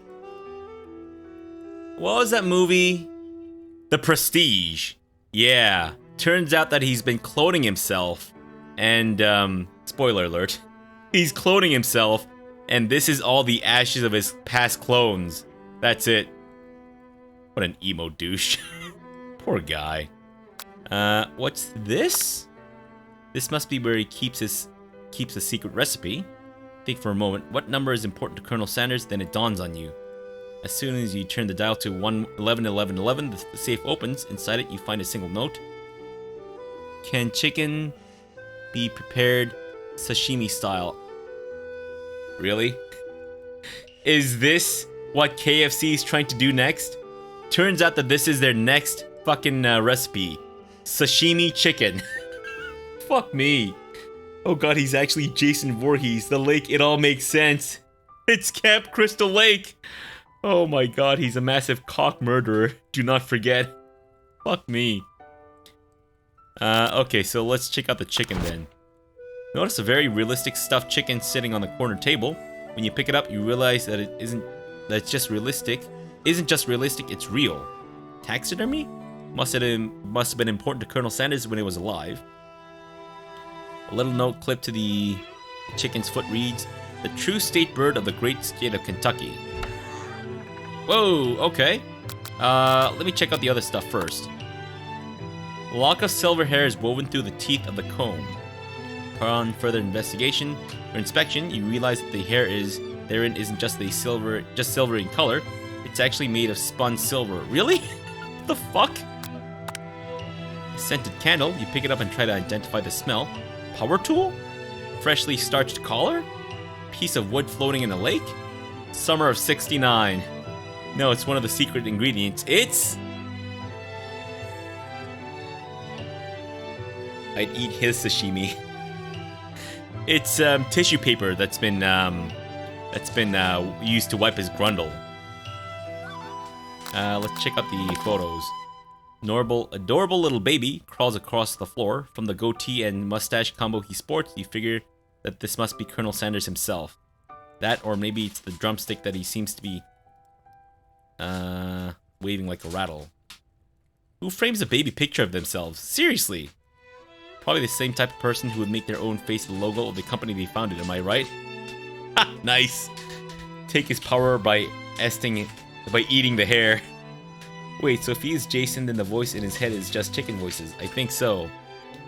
You need my help. Okay, what's this? The photo appears to be Colonel Sanders, except he's an old man visiting the pyramids of Egypt? Maybe this is where he discovered one of his secret herbs and spices. Are we just going to ignore the fact that he's an old man in that photo? One of the framed photos shows an old man who looks a bit like Colonel Sanders, standing with a friend. It's fucking Batman! It's Bruce Wayne from the Batman animated series. Camel meat. He's a time traveler. Fuck. KFC apparently gives you time traveling powers. They hold fried chicken drumsticks and appear to be cheersing them. No, they don't! What? You look closely and see there's a short inscription. I wonder who my friend Pete is. You gaze out the window across the vast lake and mountain range beyond. Then the ghost of Student pops up. Are you thinking about heading out onto the world on a quest to avenge my death? Wait, what? I've never even learned your name. Why would I avenge you? I could just tell you my name right now. It's... Can't you see him in the middle of something? You open a window, a crack. The ghost is swept out with a breeze. Poor guy. Alright. Whoa! You open the door to Colonel Sanders' closet and find a row of his signature white suits hanging within. You take one off its hanger and try it on. The jacket is a bit big for you, but it's soft and comfortable. You give yourself a deep hug, breathing in his scent. They say that home is where the heart is. Is this what they meant? Before you can look any further, you hear Colonel Sanders returning. He has a new dish that he's been working on, and he wants you to taste it. You try to act casual until he asks you why you're wearing his jacket. Aww. I don't usually loan those out, but I must say, it does look good on you. Oh crap, the jacket. I forgot to take it off. Decide now is your moment and make a big move. Tell him that you're cold. You fess up and tell the truth. What do you guys think? The ghost is probably Carl's Jr. I've never tried Carl's Jr. I think there might be like one or two around Vancouver. I could be wrong. Man, I could totally go for some potato wedges right now. Fess up, the truth set you free.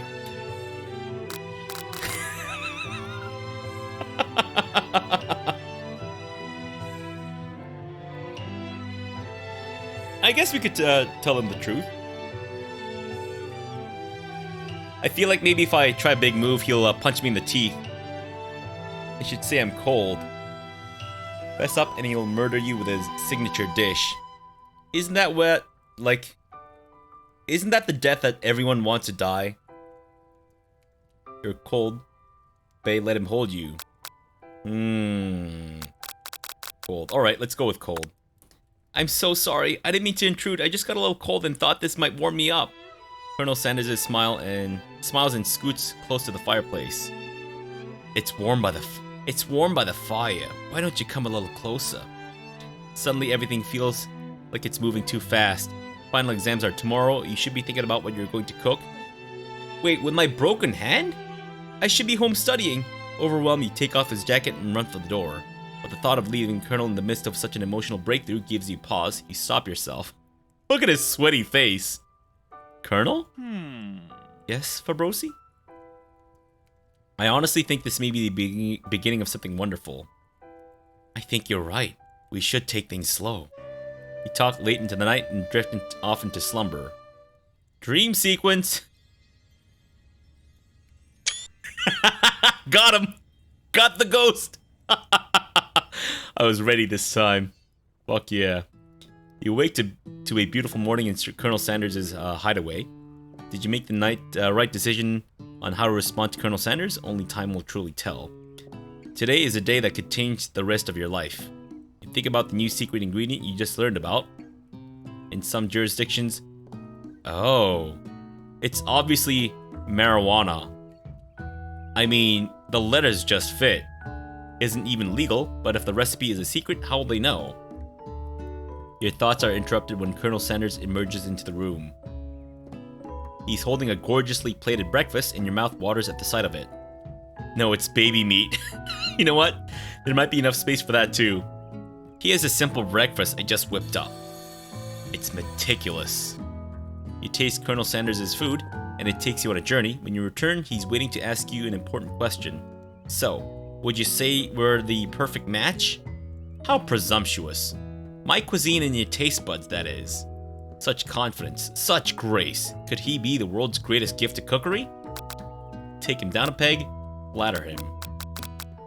I think it's probably cats, just like Chinese restaurants. Match made in chicken. Perfect. You know what? Let's flatter him. Oh, hearts. You know, I think we might make a great team, then make love.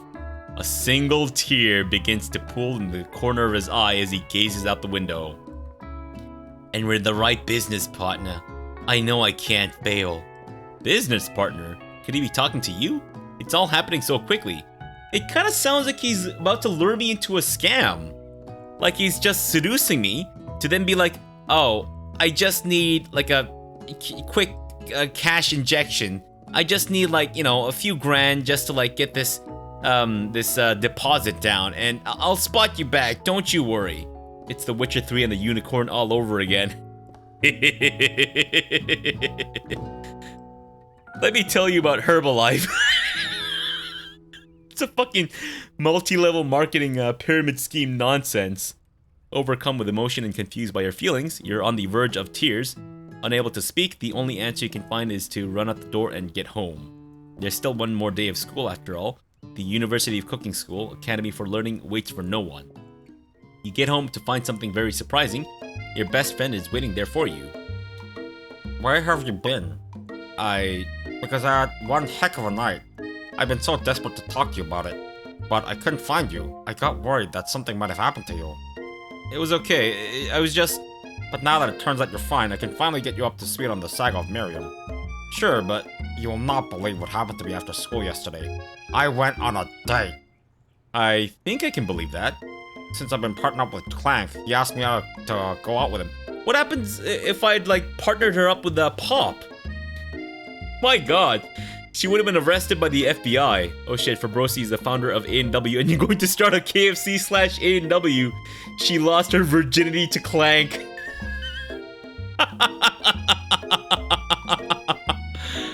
Fuck me. Of course, I told them, better keep your dials turned to polite and respectful. I'm not that kind of girl.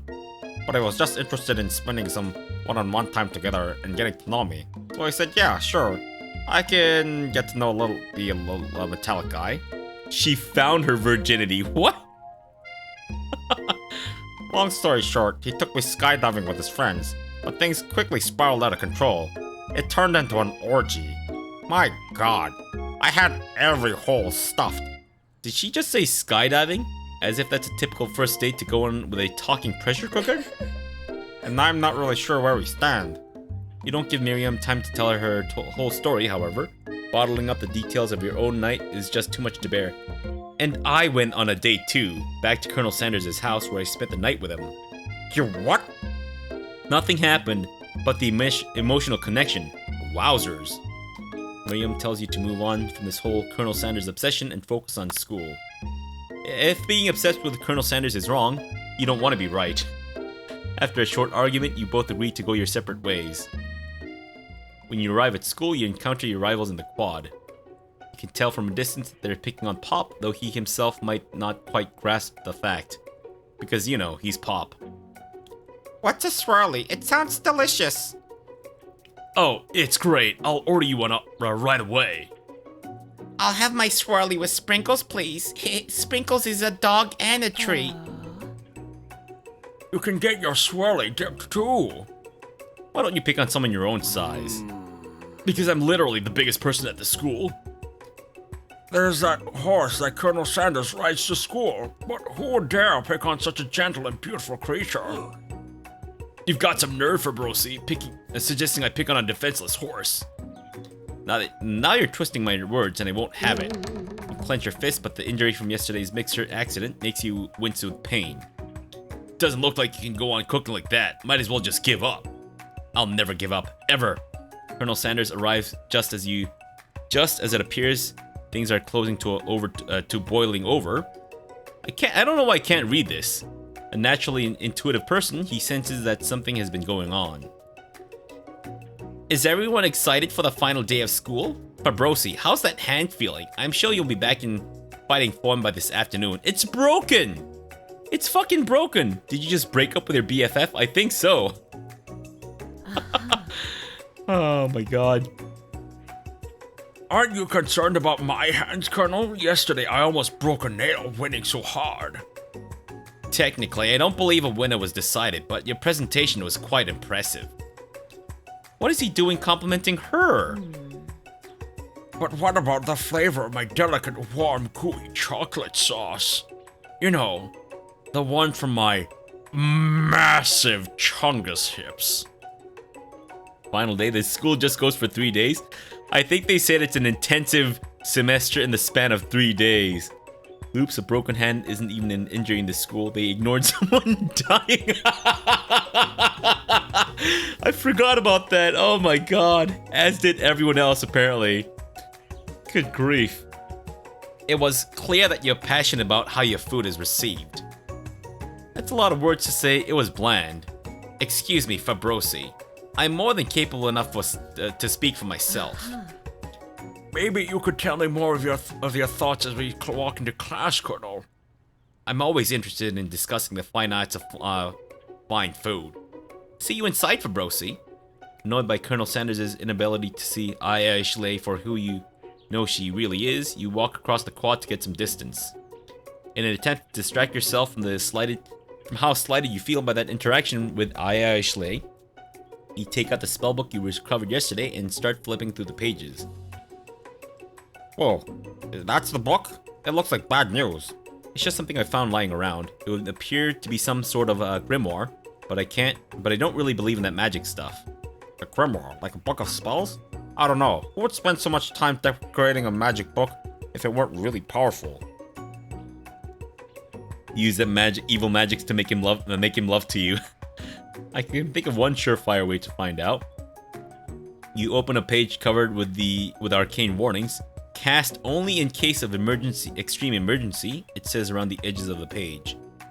I could use this spell here that says it'll erase anyone I choose from all of my memories. If I scrub Colonel Sanders, it would probably help me focus better on my upcoming final exam. That is way too drastic. Couldn't you do something else, like anything else not rooted in dark magic? Maybe tie a string around your finger? Okay, fine, it is drastic, but desperate times call for desperate measures. You've got a memory erasing spell sitting right in front of you and a pretty good excuse to try it out. I mean, obviously if we do this is game over, right? Because we forget about the Colonel and that's our romance out the window. So, yeah, let's not cast the forbidden spell. I'm kind of tempted though, and I think it's autosaved, yeah? Wait, what is this button? Oh, that's... Really? That's how we get into the, fucking menu? Ah, shit, and I can load? Oh, look at that. It's saved in, chapters and stuff. Fantastic. Damn it, forbidden evil magic is always tempting. Use the evil magic to create a rival chicken recipe. Pop your eyes as a sacrifice. That's how we get pop eyes, right? You know what? Let's cast it. You can always redo this.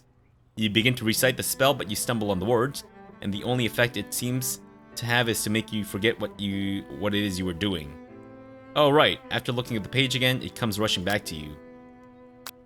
Oh, alright. Maybe it's one of those things where you can't actually do it.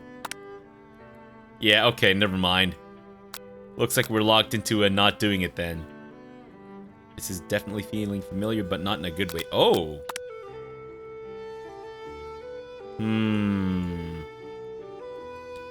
Deep in your heart, you know that proceeding with this spell is a terrible idea. Like, seriously, don't do it. Memories are important. Come on. Alright, there we go. You begin to read it again, knowing that nothing can stop you now. Well, here goes nothing. Hold on to your butt. What?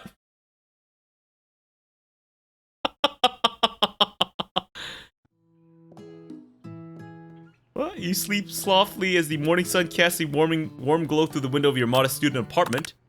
Wait. Oh no! It sent me back to the beginning! No! Are you fucking serious? No! It sent me back to the beginning! It deleted all my save files! Oh my god. That is... Oh, come on, I was so fucking close. Ah, shit. I mean, I suppose we could try to just rip through this really quickly. Is there a key that I can press to just get through it really quickly? Alright, let's try to take this seriously then. Damn it. Iron Man Colonel Sanders. Fuck. Shit.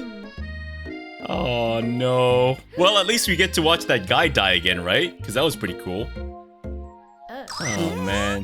Can I just rapid click through this? No, I think holding it down is actually much faster. Damn it. Right, this time we'll actually get all the answers right. There he is. He's even in ghost form, even when he's alive. Chicken snack. From our bra. Fuck. Oh, man. What an absolute disaster. What's it? I guess a feather, right? Spork. And... Sprinkles is a good boy. 5 out of 5. Fantastic. Oh, I think you have a beautiful brain, he says this time. Hot diggity. Fantastic. Oh my god. Speed run, but swap Clank for Pop. Alright, I'll give it a try. Fuck me.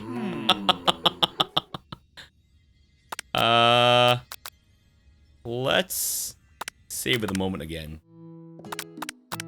Good grief.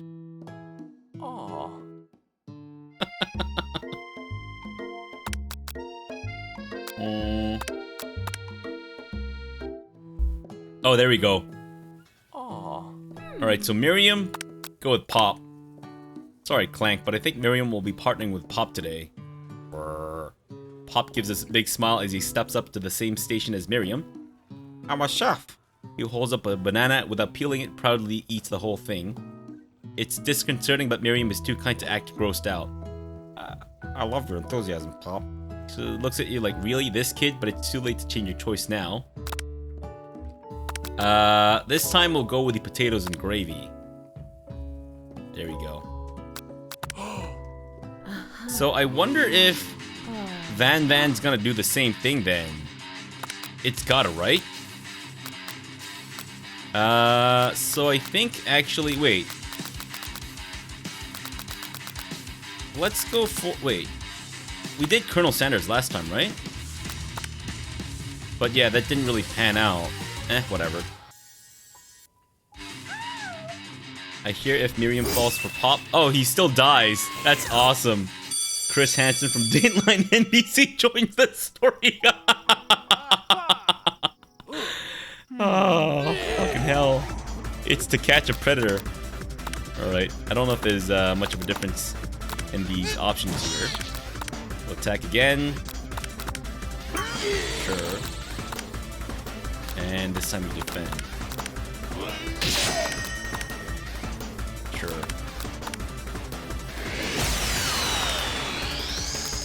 Should we try sparing him this time? I guess we might as well. Let's spare this wretched beast. Manage to tamp down your disgust at the sight of this gnarly beast long enough to realize that he's still a living creature with a pure soul who deserves your pity, not your wrath. Okay. Certainly won't be back. Oh, and he still leaves the cookbook behind. Oh. I see. And all the animations are kind of merging together. Right, day 2, guys. We're halfway there-ish. Fake ingredient. Fantastic. Let's run to him. Get kicked in the face. Fuck me. Cast the magic. Yeah, that's it. I remember now. I wonder if we can actually win that cooking competition. I doubt it, right? Yeah, I'm pretty sure I can't. Oh well. Shivering pepper. Which I'm pretty sure was the right thing to eat. Alright. You're on. Here we go. So, 100 degrees Celsius. And 11 herbs and spices. Okay, vigilance. Wrong? Fuck. Maybe there's no right answer for that. Silence. Oh, really? Oh, I see. Face winking. Oh shit, yeah, I don't think there's any right answers for these ones. Wait. So my hand's still broken, right? Yeah, I think so. And of course we'll internalize a rage. I honestly have no idea if I'm maxing out my relationship score with this guy. It's a spork monster. Oh, I see. So he comes back. Ah, interesting. Alright, we'll just skip through this. Oh, I guess we'll have to look at his shit again. Fine, fine. Skip through that. Look at his disgusting baby photo. Look at that, look at that, look at that. Wait, what? And that as well. Sashimi chicken. Aww. Alright, so... we tried the cold thing. Should we try telling him the truth this time? Or should we just go for the same thing as before? You're a solid 2 out of 10 for relationship. Yeah, you know what? That sounds about right. Hey, LOL man. She giving some mayonnaise, like Stardew Valley. The same thing. Okay. Alright, I guess we'll just go for the same thing then. I don't know if that's the best option, but whatever. That's fine. Fantastic. Let's flatter him. Almost there. Alright. Here we are, day 3, guys. Day 3. Just don't use the book this time.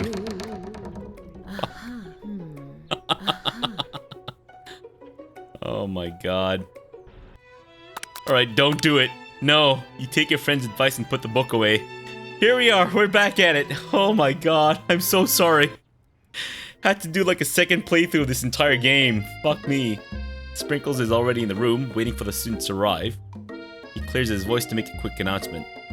I want you all to know, I feel something of a dog moment coming on, but I assure you, it's nothing to be afraid of. His cute little nose scrunches up and he begins to breathe quickly. He must be hungry. Reach for some old homework to give him as a snack. Dogs can be rather unpredictable, especially Sprinkles. Wait to see what happens.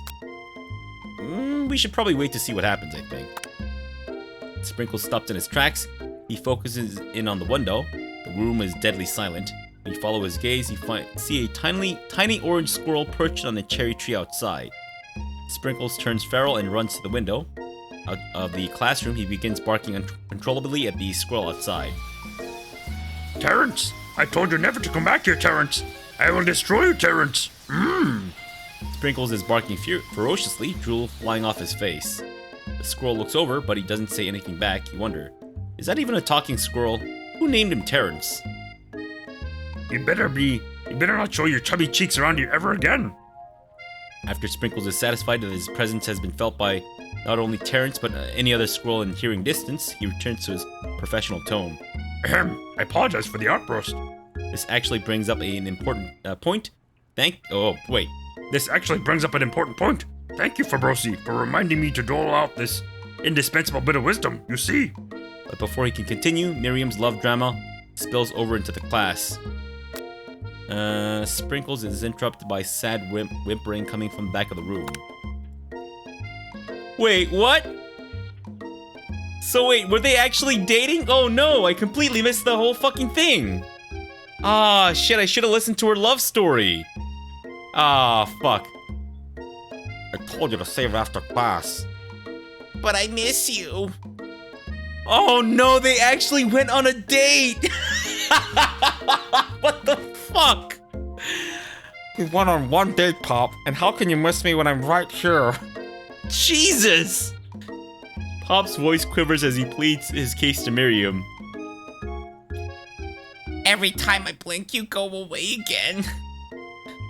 It's a really cute thing to say. Miriam, what happened between you and Pop? He's like 4 years old. I got into trouble and now she's mad at me. I didn't just get into trouble. I got yelled at by Pop's mother, who blames me for getting him banned from every museum we set foot in. What the fuck were you guys doing in the museums? Oh, so that's what you meant by shush house. Pop, we went on one date. We're over. And it meant so much to me that I made this for you. Too hurt to go on arguing, Pop leaves his, creation behind and runs out of the room. What is this? It is fucking beautiful. Nothing like a loud public breakup to cast this pall over the final day of school. Well, that was, unfortunate. But we must be distracted from what lies ahead. The final competition showdown challenge exam. Trademark. I'm still working on the title, but I think you get it. Test time approaches. See you all in the arena. It's my attempt at a self-portrait with cooking, exactly. But before you can think about your upcoming competition, there's a very beautiful soul nearby in need of a pep talk. Hey, Miriam, are you okay? Are you a pedophile, Miriam? Okay. I'm so mad I could smash a tiny mug, spilling several droplets of hot cocoa all over the floor. I'm totally recreating that thing for you. Don't spoil it, mediocre. Damn it. It's supposed to be my anniversary cooking for her. How could they embarrass me in class like that, in front of everyone, just outing me as a pedophile? Her tiny cocoa is a delicious treasure, so you know that this breakup is no joke, even if the source of her frustration is such a silly boy. Yes! Emphasis on fucking boy! Come on! I know that you know this, but I'm gonna say it out loud, you don't need anyone. Me and you, we're gonna cruise through this final test and hit the carpool lane to Success City. Miriam brightens up, imagining the wind rushing through her short bangs, but she hesitates to embrace the feeling all the way. You're not going to saddle up on Colonel Sanders the stallion and ride off into the sunset without me. Of course not. Well, maybe sorta, but I'm sure there's a pony out there with your name on it. A big ranch big enough for both of us and whoever else we want to bring along. Going to make that his Halloween costume avatar. Oh no, the recipe. It's not Pop or Clank or anyone else you meet today, tomorrow, or this whole year. So what? You're a special person who shouldn't settle for the first someone to show a little interest anyhow. Miriam gives you a big hug and wipes the tear from her cheeks. I should really review my menu for today. I'm going to make a very special soup. But that Professor Dog is gonna love it up. While you were pep talking Miriam, you completely missed lunch, but that's okay because you had a better idea of how to spend the time before your exam. You've decided to head to the arena early to practice a dish. This is it, the location of your family challenge. A test of will, a test of courage, a test of talent. Wait a second, this isn't the weekend. Hey, Kondar. Yeah, it's Sunday, Kondar. It's Sunday. And a chance to beat the pants off Van, the supposed man-man, and his evil counterpart, Ashley. As planned, you begin to run through a quick test of a recipe you've been working on, Fabrosi's famous chicken pot pie. After practicing for months, making this dish comes second nature to you, and you're able to quickly get a fresh pot pie in the oven, but as soon as you do, your cram session is interrupted by Colonel Sanders. Fabrosi, what are you doing here? There's still time before the exam. Hey, Sva, dating sim? Yes, sir! Oh, just taking it all in. I'm big into visualizing success. I'm looking at my station and picturing victory. The pot pie is big to bake, and the smell is slowly filling the space around you. Visualizing, huh? That's too bad. I was hoping you were here cooking something delicious. You usually happily share your food with anyone who's hungry, but the last time you let Colonel Sanders get in your head, it cost you a cook-off. You decide that it's time to put your cooking above your romantic desires, but that decision gets hard to stick when the oven timer goes off behind you. Ignore it like there was no sound at all. Fess up about your practice dish. I feel like if we ignore it, it's gonna burn. So yes, anime Colonel Sanders, it's fucking incredible. Some dude died. That's like the highlight of this game so far. Let's fess up. Okay, you got me. Doing a little more than visualizing. I know, my nose can smell a pot pie from 400 yards. It's an oddly specific distance, but you'd expect nothing less from such an oddly specific man. You knew it was a pot pie just from the smell? Not just a pot pie, but a chicken pot pie, with an all-butter crust. And my nose is telling me something else. Oh no, is it burning? No. I can smell that it was made with a heaping helping of TLC. Oh, sorry, I meant THC. Yes, I know you put some special ingredients in your chicken pot pie just to, like, knock out the competition. We've all been there. You know what I'm talking about. The parsley that you see in my KFC? It's definitely the pot from the chicken pot pie, you know what I mean? but it'll probably start burning any second if you don't pull it out. Oh, really? Well, Colonel Sanders, you're supposed to be the one that's pulling out, not me. It's gonna make the same joke. The moment of truth. Wow. It's the best pot pie I've ever tasted. I've always loved country cooking, and I could eat this all day.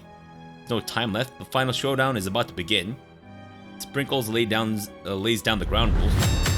There are no rules. That is, except to cook with everything you've got. You step up for a cook-off of a lifetime. You decide that mac and cheese plus the pot pie you've been practicing are just the dishes that'll put you over the edge to victory. Meanwhile, both Van Van and Ashley are prepping in a wildly elaborate dishes, per their usual over-the-top selves. Miriam has her giant magnifying glass and several sets of tweezers. She's definitely prepared to go big going small. Colonel Sanders seems to be harnessing his 11 herbs and spices, but he's trying to find a way to improve on something perfect. His original recipe, registered fried chicken, of course. Oh my god. Kidding, it's rat poison. He's lying. Well, the real highlight was Loops using a book of evil chicken magic that erased his game and made him start from the beginning. I'm so serious. Oh, God. And then we altered reality so that our best friend would date a fucking child, which was just insane. The intensity in this room starts at a full 10 out of 10 with a frenzy of action. Everyone is calling out really cool special cooking moves as they prepare their food. Wow, this is getting serious. Colonel Sanders batters his chicken as it levitates through the air. Egg wash! Miriam furiously injects ingredients into an itty-bitty pot of broth. Best friend, Baster Blaster. Van Van flexes his pectorals as he chops open a sea urchin. Let's rock and roid! Ashley scoops her pastries off the tray with lightning speed. Shallow personality spatula. Even Clank gets in on it. Well, he's actually talking this time. 5-dial pressure point chicken cooking technique. Wait, when did Clank learn to speak English? Exactly. It's the singularity, as was foretold. We mustn't let it happen, or the appliance uprising will take us all. Self-destruct. Van Van quickly unplugs Clank and rolls him out of the back door of the arena. Wait, so he's been plugged in this entire time? Wait, there were pastries or panties? I'm thinking both. It's just Ashley? No, it's not. It's clearly spelt Ashley. As you frantically prepare your dish, you notice Ashley as your spellbook out. Is she going to use some dark magic to turn the tide? Got a book of your own, and you're desperate not to see her win another battle. Should you take this opportunity to fight magic with magic, even if it's almost certainly evil magic? No, we do it the hard way. We're not doing this again. Who needs magic when you've got passion? I'm going to do it the hard way. Colonel Sanders sees that you've chosen to win on your own terms, and he gives you a subtle wink from across the room. The book. I believe in you, Fabrosi. Miriam notices too. And I've always believed in you, Fabrosi, since we were little kids, because you're my best friend forever, even though you made me date a little kid. You turn to notice that Miriam is at your station cheering for you. Miriam, what about your dish? If you're here cheering, who's cooking? Tiny food, short cook time. I'm actually already done, so I thought I'd help you. Wait, you can't do that. That's kind of against the rules, isn't it? Oh, I guess there are no rules. Oh, that's sweet, but Miriam tosses a handful of spices directly into your boiling noodles. It's a secret ingredient. Oh no! She put Eye of Newt! No! It's backfired! What? Who'd have thought? Fuck. However, she doesn't know that you lied and the ingredient was made up, and where in the world did she get Eye of Newt from? The boiling pot explodes, sending Miriam flying backwards. The watery noodles begin to swirl in the air, bubbling up into a dark cloud that thickens and congeals before your very eyes. It is I, Steve, the spork monster. Steve? Wait, what happened to Borko? You're not here to battle me, are you? These spork monsters are many, but I think Borko had the day off. But you have conjured Steve, and I hate to battle, so I'd say you're doing pretty alright. Oh hey, you're in the middle of a cooking competition. I love this stuff. It's better than TV. You crazy kids and your culinary skills really impress me. Man, if I hang out? I'm sorry, Steve, but I'm kind of in the middle of something. Do you mind? Steve, the spork monster, notices that you've got the grimoire stashed beneath your cooking station. I see what you're up to. Crisscross some magical items and accidentally summon me, huh? Yeah. Yeah, you guessed it, sorta. If you're here, would you mind tossing me some fresh noodles in a pot of salted water? I'd love to. I've always wanted to be a tough chef, actually. You know, when I was just a little spork pup back in the old country. You can feel Spork Monster winding up to tell a very long and involved story. You don't know exactly where they came from, but it seems like it was probably lonely there. Actually, you know what? Maybe you should watch from the stands. I really need to focus on this competition. I understand. I kind of feel like that time in Monster School that I had fallen asleep during Scare Tactics class, and when I woke up... He tosses a serious stare at Steve and he takes the hint. Never mind, I'll tell you later. Good luck. Having suffered this huge setback, you don't know how you could ever win. Give up and drop out of culinary school. You summon extra power from deep down within yourself. Hormone energy! I can do this. I have what it takes. I came here to win. Your hair turns mac and cheese orange as culinary energy flows through your body. My heart is pure. My hands are steady. My taste buds have been preparing their entire lives for mom's spaghetti. Yes, Fabrosi, you are the chosen one. You will avenge me. Don't you have Eye of Newt chops over here? I think it's because in Canada we recently banned Eye of Newt, so Super Senpai Super Saiyajin Fabrosi. Fuck me. The power you've been summoning immediately fades back out. You interrupted my inspiring monologue. Sorry. My heart is pure, my hands are steady, my taste buds have been preparing their entire lives for this moment. I will show the world my cookery. You begin to levitate off the ground, energy courses through your body. You know that with this power you can do anything. Except turn back time, which would have been super useful because while you were powering up, your chicken pot pie overcooked in the oven and can't be served. What? But don't worry, dear Fabrosi, you may have suffered some setbacks, but all is not lost. Impressed with your fortitude, Colonel Sanders decided that you have earned his support. I've been watching you today, and I must say, I'm truly impressed. You've been thinking on your feet and rolling with the punches. He steps up to your station and stands right beside you. I'm here to help. All you managed to make is mac and cheese, and time is almost up, so you're going to need it. But Colonel Sanders, what about the test? What'll happen to you? What about the rules? Following the rules has never really been my thing. I follow my heart. What a guy. Colonel Sanders unfolds a delicate white towel to reveal the most delicate fried chicken tenders you've ever laid your eyes on. Ah, chicken tendies! And besides, sometimes unexpected combinations can have surprising effects that surpass their individual efforts. Are you suggesting, if we combine forces, we can form the perfect food union? Time's up, students. What the fuck is that music? Battle music. With time expired, it's the moment everyone has been waiting for. You must now prepare to present your dishes. A handful of students stand tall, but the class seems incomplete. It seems we're missing some students. Pop, clank. From off-screen, you hear a pure and innocent giggle that can only come from one student. Hey, I'm flying! It sounds like it's coming from that broom closet over there. Miriam, would you mind? Inside of that closet, you see Pop hanging on a broom hooked by the elastic of his underpants. Good grief. Pop, get down from there right now. Let me guess, did Van have something to do with this? When did someone ask for a wedgie? Who am I to refuse? I thought a wedgie was a salad. It looks like Pop is eliminated from the challenge, seeing as how he didn't cook anything. I can't feel my legs. May I be excused? Sure.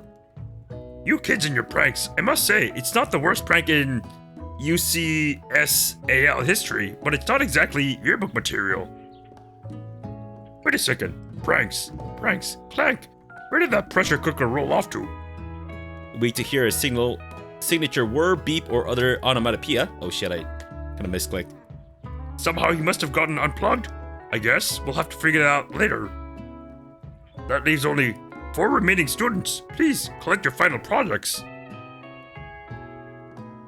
Yes, it has been a long semester. Of 3 days.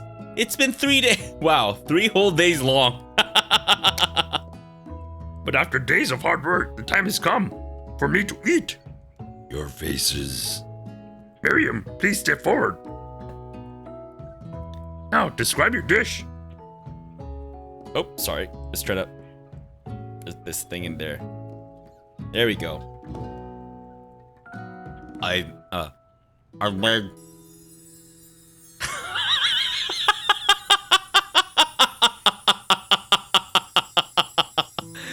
What the fuck? Where is the colonel, by the way? No idea. He's just disappeared. Tender udon noodles and a savory soup. It's so fucking tiny. It's incredible. My word, it's so delicate. Is that a teeny tiny Narutomaki I spy afloat in this itsy bitsy bowl? Yes, sir, chef. Please call me Sprinkles. Chef is my father's name. Yes, Sprinkles. And some green tea made from baby tea leaves that I picked myself. Sprinkles carefully sniffs around the dish before opening his mouth and letting just the tip of his pink dog tongue dip into the bowl. Sublime. Would anyone else like a taste? Oh, come on. I'm not one of those dogs who doesn't floss. I even have a really cute electronic toothbrush for dogs. Fine. I'll enjoy it all by myself. Dog tip. Japan is strange. He's playing hooky on the last day of school. Pink rocket. He dips his dick in there. And in a flash, the entire meal has been devoured. Not that it took much. It was just less than a thimble's worth of soup. A+, rarely do I taste a dish with as much love poured into it as yours. Miriam is overjoyed. She gives you a big hug. Thank you, Fabrosi, for helping me to believe in myself. Van, you're up. Now, describe your dish. I made uni over smooth egg custard in an axe-hewn urchin shell, topped with a caviar. Did you skewer one type of urchin with its spine from a second, different colored type of urchin? Yeah, Sprinkles. A bit much, don't you think? That's exactly why I did it. A bit much is kind of my brand. Doesn't it look cool? Sprinkle leans in to sniff the uni, but he can't get his nose close on account of all the spikes. He begins to pot it erratically, causing the custard to slosh around. Woof woof. Please be gentle with my cuisine. Grrr. Finally, Sprinkle goes all in, tongue first, but he can't get past all the needles. He reels back as his tongue is poked and prodded. Ouch, my tongue. The professor appears to be having an allergic reaction to the sting. Is that prisoner? No, I'm pretty sure that's Jojo. I can't eat this. It keeps poking my tongue. Disqualified. A stunning turn of events. Who would have thought that serving food in a bowl made of needles could make it difficult to eat? Dejected Van does not go gentle into the night. Disqualified for glamour. Don't discard simplicity. This isn't the last you've heard of me. Before forcing us to endure his swollen tongue for another moment, Sprinkles graciously laps up a bowl of milk. I know. Yeah, I'm a dog and I drink milk. Get over it. Sometimes it helps calm my agitated tongue. Next student. Ashley, it's time to step up. Now, describe your dish. I made orange blossom Turkish delight in a light rosewater syrup, topped with French meringue and connected by sugar glass. Yes, it's the ultimate weapon to destroy the Batman. That actually doesn't sound too bad. Indeed, it's quite delightful.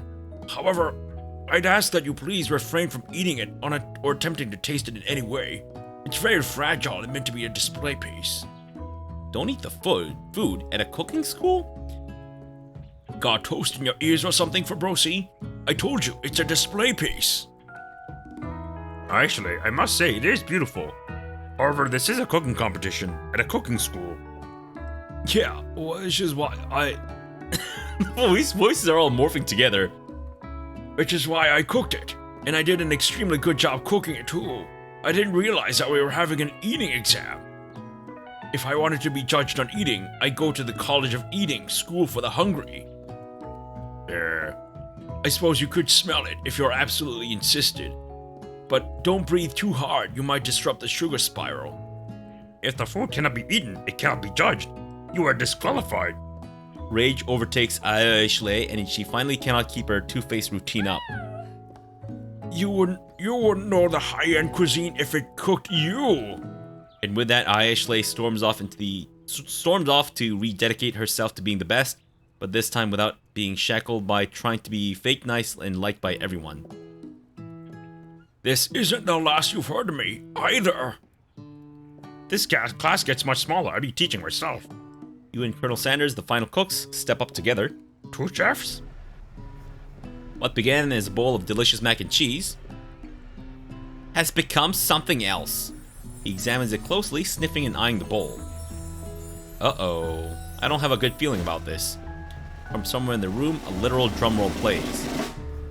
Just when I thought I'd seen everything in this kitchen, you gave me this thing, and completely blew me away. In my 49 dog years of life, I've never tasted anything so delicious and perfectly balanced. It's so delicious, in fact, that everyone passes the class. You pass, and you pass, and you get a pass. What? That's not how this works! Is a correct pronunciation. I couldn't keep quiet about your pronunciation anymore. I'm sorry. My bad. Everyone gathers around and partakes of the mac and cheese bowl. They all seem to transcend this reality into another dimension. You win! Together, you and Colonel Sanders have made a new menu item. The new menu item is so impressive that even the Van Vanen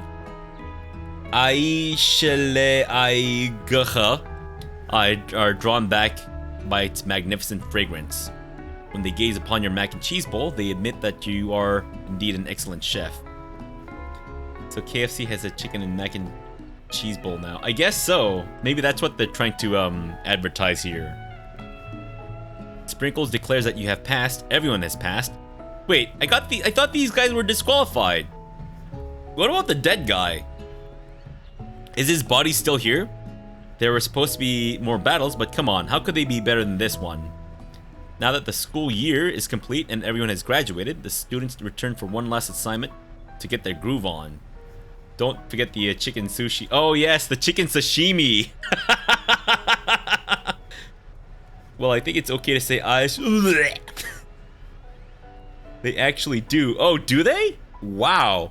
The newly crafted bowl uses Colonel's mac and cheese as a base, then tops the gooey side with a crunchy popcorn chicken and a shredded 3-cheese blend. You can order the original or kick things up with a bit with a spicy Nashville hot sauce coated popcorn chicken. It's all one big promo.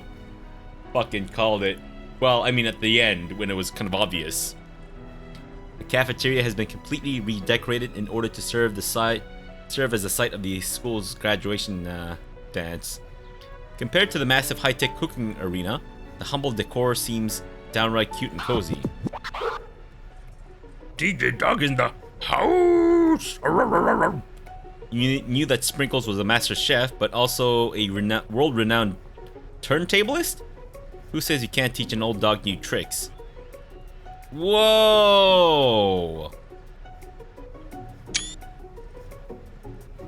Okay. Come on.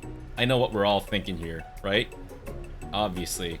I think we all know what we're thinking here. Just embrace it. Don't fight it. It's right there. I mean, if you're not into this, then maybe oh my god, that thigh gap. Oh. Alright. Let me sit this back.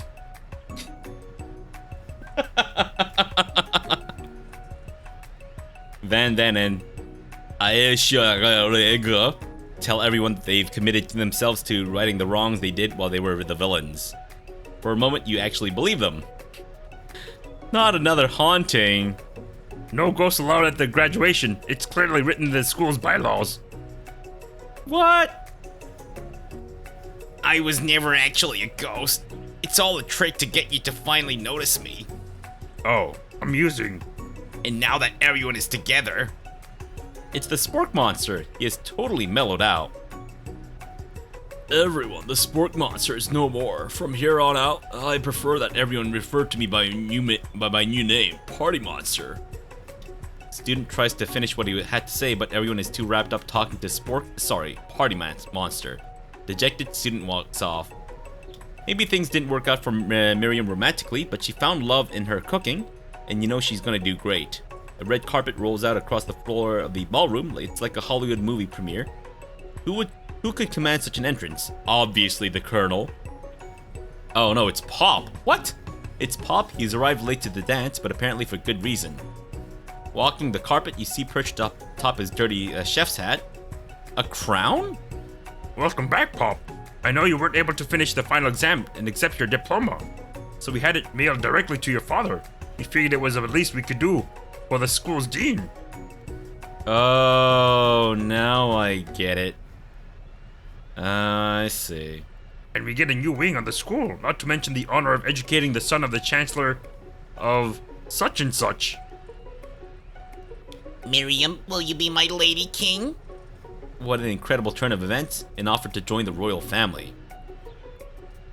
It's like a dream come true. You'll get to be a princess or maybe a queen. I'm not sure if even he knows, but either way, crowns and gowns, baby.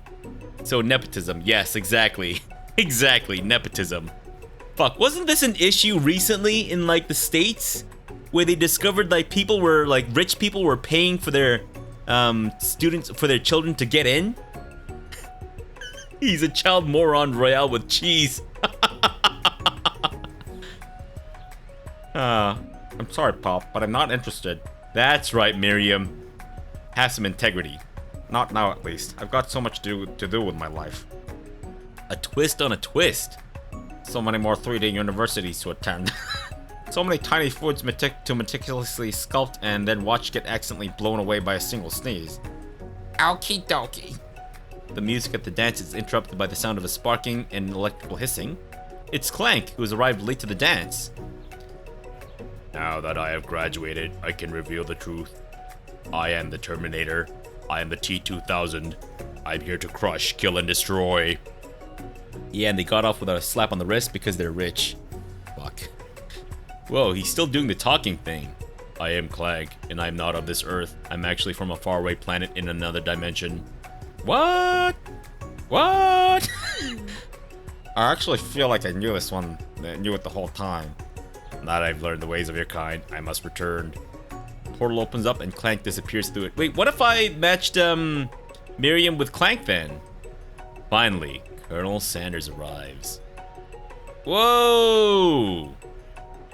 Holy shit! Look at this guy. Damn. Howdy, classmates. Just like the first day you met him, he has come prepared to feed the entire class. However, it's not enough to just give them a bucket of chicken. This time, it's a full meal. Fuck. I really want KFC now. Damn it!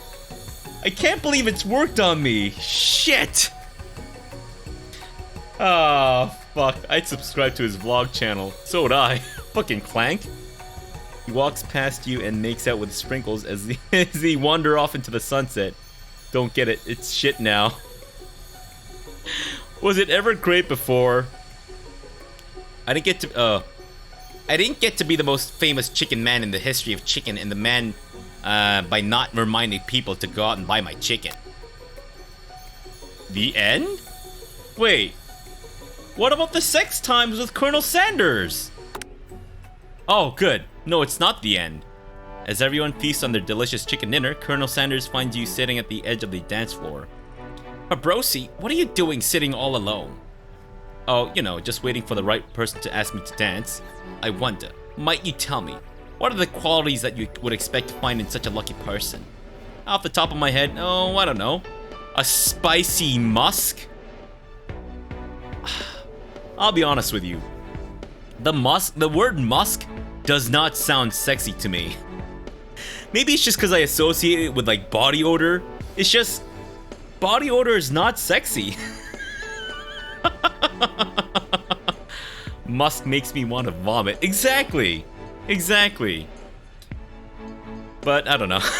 A tidy goatee and a degree from the University of Cooking School Academy for Learning, just to name a few. It truly is my lucky day. Too young for that rank. It's Private or Corporal Sanders. Corporal Sanders!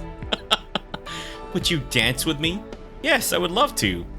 As you glide across the dance floor, hand in hand with Colonel Sanders, the future stretches out in front of you.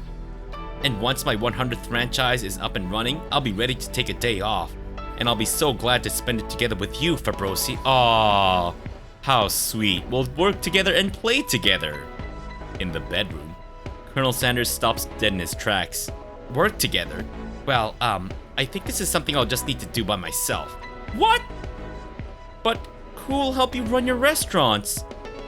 I don't believe I need help. Besides, based on your time here at school, do you really think running restaurants is the best path forward? Could it be? You found a love connection but failed to earn Colonel Sanders' respect as a chef? Can you only live with half of him? Will you be able to endure sharing him with his other love, the life of an entrepreneur? I suppose I could enroll at pastry school. Oh, my dear Fabrosi, I'm sure that you'll find your place eventually. And along the way, you'll have me by your side. The end. What? Oh my god. Damn it. So we only get half of the good ending then. Is it due to not getting 100% on the tests? Maybe. But I don't know. Murder him, he abused your feelings. Fuck me. I ducked up. I totally did. Ah, shit. The end. What a fucking fiasco. Oh my god. Oh, it's back to the opening scene. Ah, jeez. Good god, it's over. I gotta say though, the intro sequence is just pure gold. Holy shit, this thing is amazing.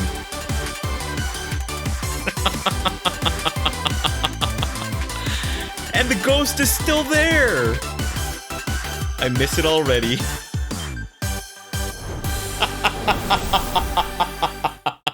I think my brain has turned into mashed potatoes.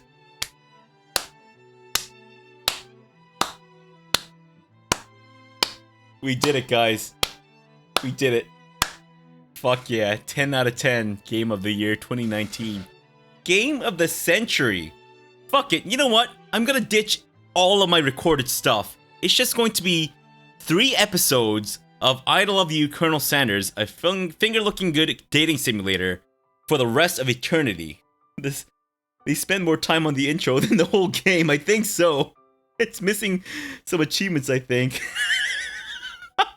Stream this every weekend until you have his heart and soul. Fuck me.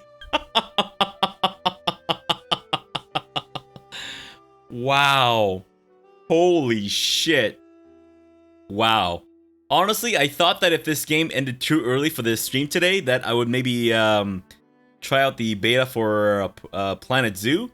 But we've been doing this for like 3 hours. My god. 3 hours. And some of you have been here from the very start. I feel bad for you. Listening to me with my shitty voices for 3 hours, I'm so sorry. I'm so sorry to have put you through that. But you know what? I'm happy that I went through it. Filled with the 2 wows. I feel bad for myself. It was magical. You know what? It was. Oh my god, my abs still hurt from laughing about the student dying.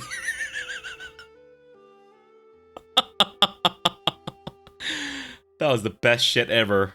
Oh, fuck. Oops, I accidentally used the magic book again for the 377th time. Guess we'll pick this up again next weekend. Fantastic. That's perfect. Oh my god. You ever play any of the Metro games?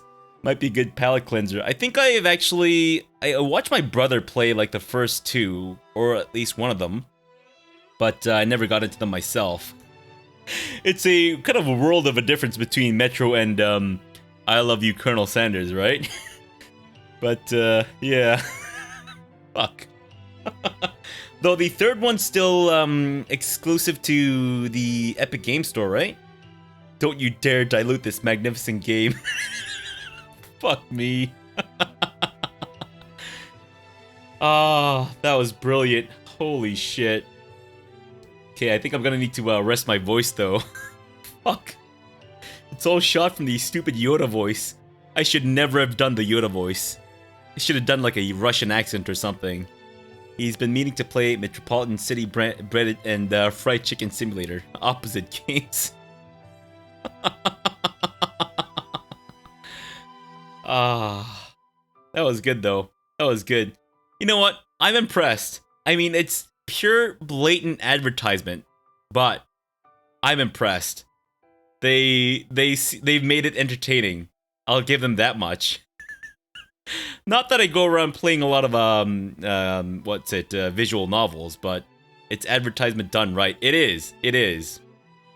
And the whole JoJo's Bizarre Adventure reference, fuck, that was incredible. I think I'll play this during some downtime during the NYCC next week. It's worth it, man. Try to get the perfect ending. See what happens when you hook people up with others, etc., etc. No such thing as advertisement done right. Fair enough. Fuck me. I've been brainwashed now. Now I definitely want fried chicken. Alright guys, well that's gonna be it for our surprise midweek stream. Though, who knows, maybe... I think the beta access for Planet Zoo goes until October something, I think. So we have some time left still to try that out, I guess. I just need to, pick it up and whatnot. But yeah, we'll see. It looks like it's pretty cool. So yeah, I'm excited for Planet Zoo. But yeah, we'll see. Because I didn't really get into Planet Coaster, I'm not gonna lie.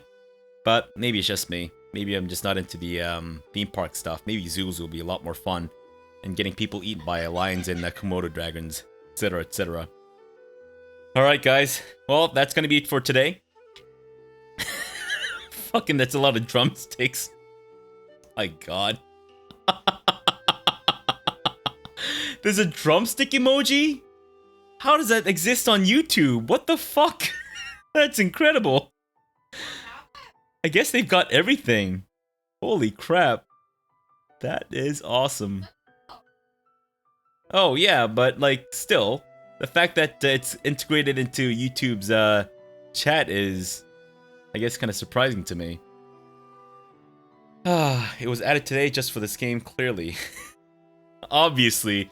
You know what's funny though, is that I actually found this game as a category in both YouTube and Twitch. So they added it. So they actually went in there. It's just Unicode. Okay, I see. I see. So I guess it's just like, yeah, universal code. Fair enough. But yeah, let's leave this off here for today. We'll be back maybe this weekend. Like I said, this Saturday we're definitely not going to be available, but maybe Sunday. Kind of depends on how things go, I guess. But we'll see. Serious marketing push. Then do you mean business with the mac and cheese bowl? I think so. Russian flag got deleted? What? Really? That's weird. Huh. He's taking a lady out for some KFC. No. Fuck yeah. How dare you? What, you don't want to celebrate our 6th year anniversary with KFC? Unbelievable. Wow. Oh, your message went with it. That's weird. Huh. That's weird. I don't have a filter for anything, I assume that you said, but okay. Alright, well, yeah, let's leave this off here, and we'll see you guys maybe this weekend, or if not, then definitely the next weekend, for sure. Alright, guys, so thanks for tuning in. I apologize for the brain-numbing sensation that you might be feeling. But I hope you guys enjoyed, because I definitely did. So, bye, guys. Take care and have fun. Bye.